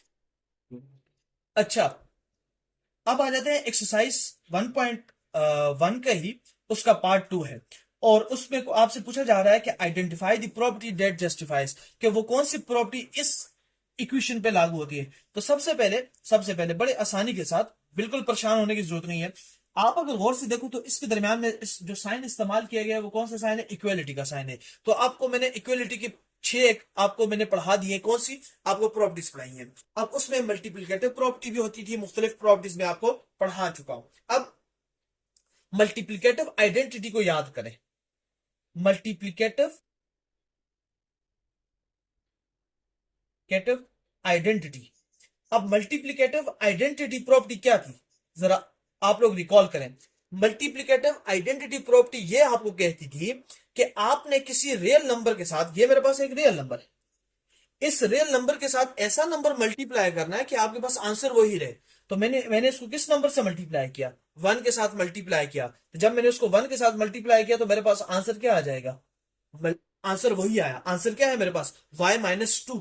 आंसर मेरे पास सेम रहा, आंसर में कोई भी फर्क नहीं हुआ, आंसर सेम रहा। तो यही आपने याद रखना है कि मल्टीप्लिकेटिव आइडेंटिटी में हम लोग किसी भी रियल नंबर को किससे मल्टीप्लाई करते हैं, 1 के साथ, ताकि आंसर हमारे पास क्या रहता है, सेम रहता है, और यही इसका आंसर है।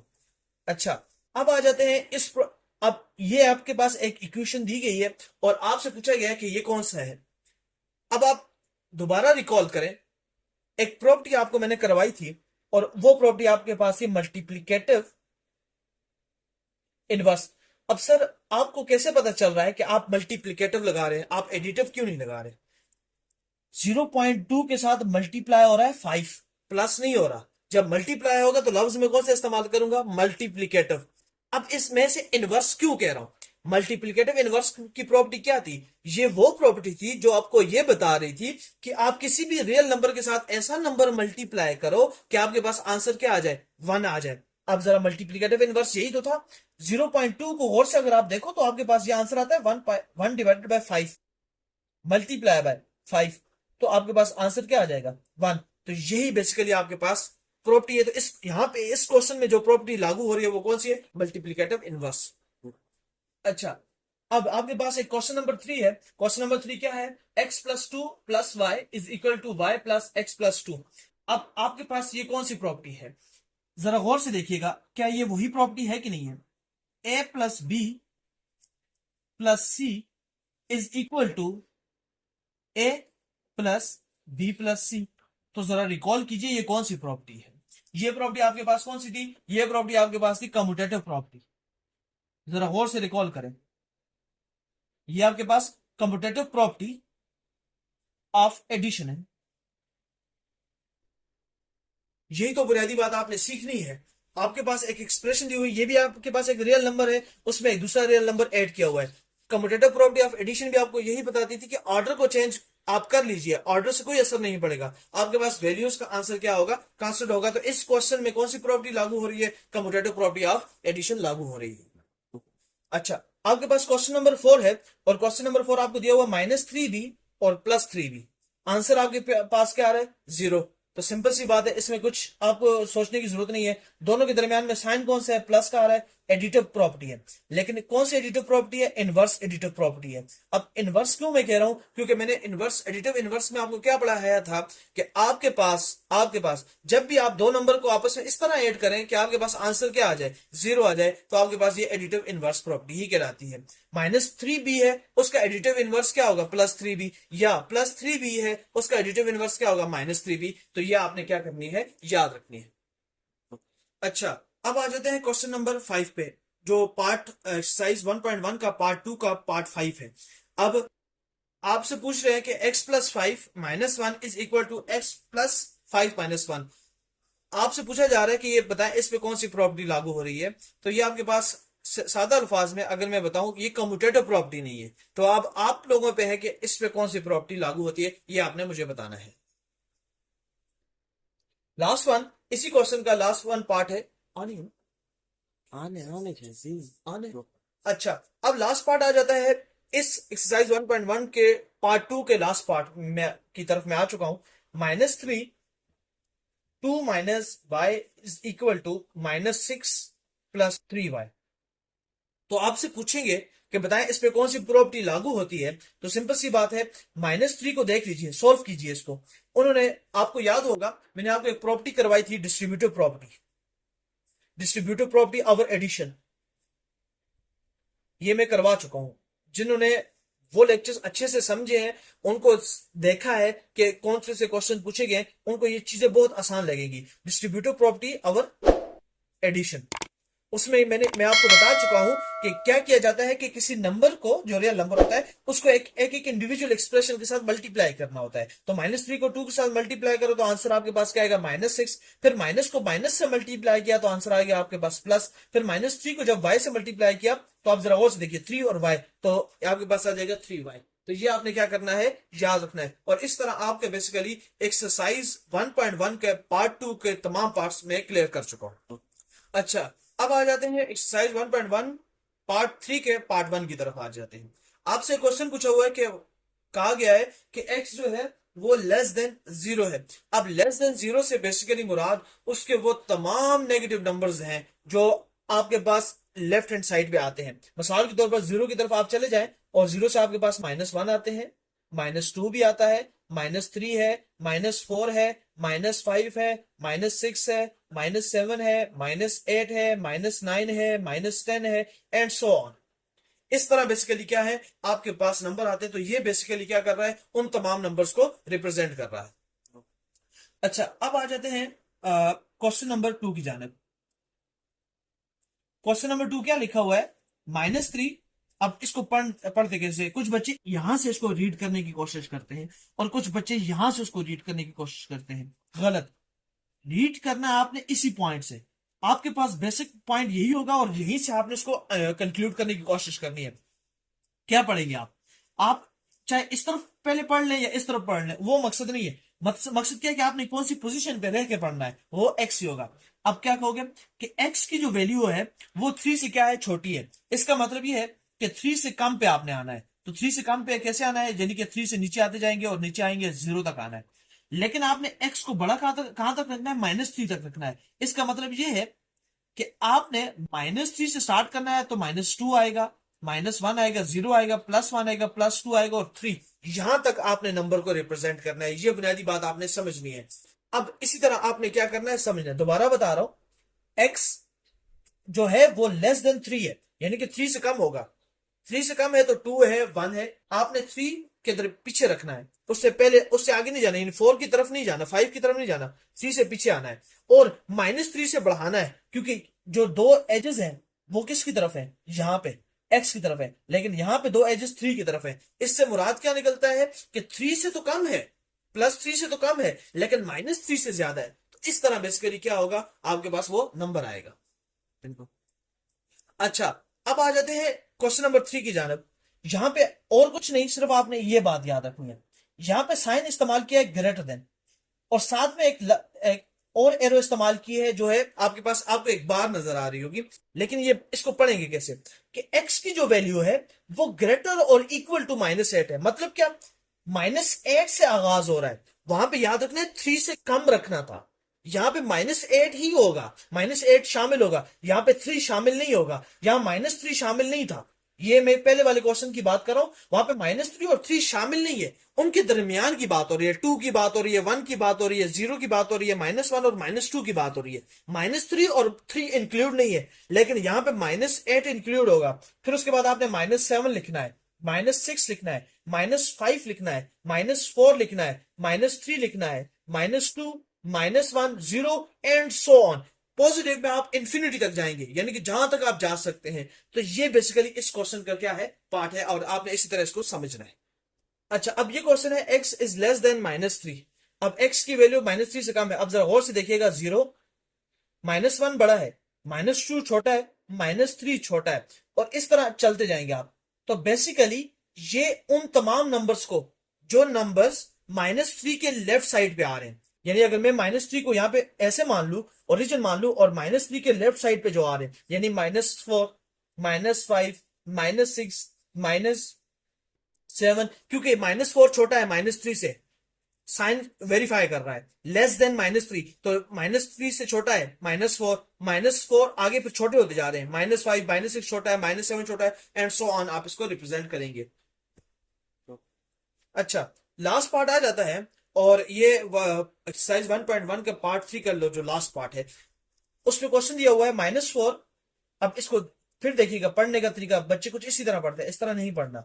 x की वैल्यू जो है वो लेस देन और इक्वल टू 4 है। मतलब क्या, आपने 4 से आगाज लेना, और 4 उसमें इंक्लूड होगा। 4, उसके बाद क्या आएगा 3, उसके बाद क्या आएगा 2, उसके बाद क्या आएगा 1, उसके बाद क्या आएगा 0। कहां तक चलना है, -1, -2, -3 और -4। क्या सर यहां पे -4 इंक्लूड होगा? नहीं, -4 यहां पे इंक्लूड नहीं होगा। आपने -3 तक आकर -4 लिख लेना है, लेकिन -3 बुनियाद होगी, यानी कि ये नंबर बेसिकली क्या होंगे, आपके पास शामिल होंगे। तो बेसिकली ये वो तमाम नंबर्स जो -4 और 4 के दरमियान में आते हैं, लेकिन इसमें इंक्लूड कौन सा होगा, +4 तो इंक्लूड होगा, लेकिन -4 को आपने निकाल देना है, उसको आपने क्या कर देना है, एक्सक्लूड कर देना है। तो ये इस तरह आपके ये तमाम 3 पार्ट्स मुकम्मल हो चुके हैं। अब उसके बाद आ जाते हैं इस एक्सरसाइज का पार्ट 4, और उसको मैं आपको एक्सप्लेन करता हूं। अब आ जाते हैं लास्ट पार्ट की तरफ। एक्सरसाइज 1.1 का पार्ट 4 है, और उसका पार्ट 1 मैं आपको सॉल्व करवा रहा हूं। 9x is equal to 9x। सबसे पहली बात, ये आपके पास प्रॉपर्टीज ऑफ, क्वेश्चन को समझिएगा, पार्ट 4 क्या कहता है, identify the properties of equality and inequality of real numbers that justifies the statement. तो सॉरी, कि कोई भी जो रियल नंबर आपको गिवन दिया गया है, उसको जस्टिफाई करना है। अब वो प्रॉपर्टी चाहे रियल नंबर की हो, या रियल नंबर में इक्वालिटी की हो, या इनइक्वालिटी की हो, तो आपने उसको जस्टिफाई करना है। तो आपके पास सिंपल है, मैंने आपको बताया था रिफ्लेक्सिव प्रॉपर्टी के बारे में। तो रिफ्लेक्सिव प्रॉपर्टी क्या थी, रिफ्लेक्सिव प्रॉपर्टी, तो रिफ्लेक्सिव प्रॉपर्टी के बारे में मैं आपको पढ़ा चुका हूं कि रिफ्लेक्सिव प्रॉपर्टी में क्या होता है कि ए के बराबर होता है, बी के बराबर होता है, 5 के बराबर होगा, 10 के बराबर होगा। अगर यही क्वेश्चन आपको इस तरह दिया जाए, 10x minus Y is equal to 10x minus Y, तो ये भी बेसिकली आपके पास कौन सी प्रॉपर्टी होगी, रिफ्लेक्सिव प्रॉपर्टी। अच्छा, अब आ जाते हैं नेक्स्ट क्वेश्चन की तरफ। आपसे कह रहे हैं कि x+2 y के बराबर है, y 2x-3 के बराबर है, और फिर x+2 किसके बराबर है, 2x-3 के बराबर है। तो ये सिंपल सी बात है, आपके पास एक प्रॉपर्टी थी, ट्रांजिटिव प्रॉपर्टी, a b के बराबर हो, b c के बराबर हो, और a किसके बराबर होगा, c के बराबर होगा। आइए देखते हैं किस तरह। ये जो x+2 आपको दिया हुआ है, ये a है, आपके पास जो b है, ये आपके पास y है। अब इसी चीज को सामने रखते हुए, और आपके पास जो c है, c की वैल्यू आपको दी हुई है 2x-3। तो अब आप खुद गौर से समझिएगा, आप लिख सकते हो a की जगह पे x+2, तो x प्लस टू किसके बराबर है, b की वैल्यू क्या, b क्या दिया हुआ है, y आपको दिया हुआ है। x प्लस टू किसके बराबर है, y के बराबर है, यानी y आपके पास किसके बराबर है, y के बराबर है। तो y आगे से यानी b किसके बराबर आता है, c के बराबर है, तो c की वैल्यू क्या दी हुई है, 2x-3। और लास्ट में क्या किया उन्होंने, a को c से आपस में मल्टीप्लाई, आपस में बराबर किया हुआ, यानी कि a किसके बराबर है, c के बराबर है। तो a की वैल्यू क्या है, x प्लस टू, जो बराबर है किसके, c की वैल्यू के, 2x-3। तो ये बेसिकली आपके पास कौन सी प्रॉपर्टी है, ट्रांजिटिव प्रॉपर्टी।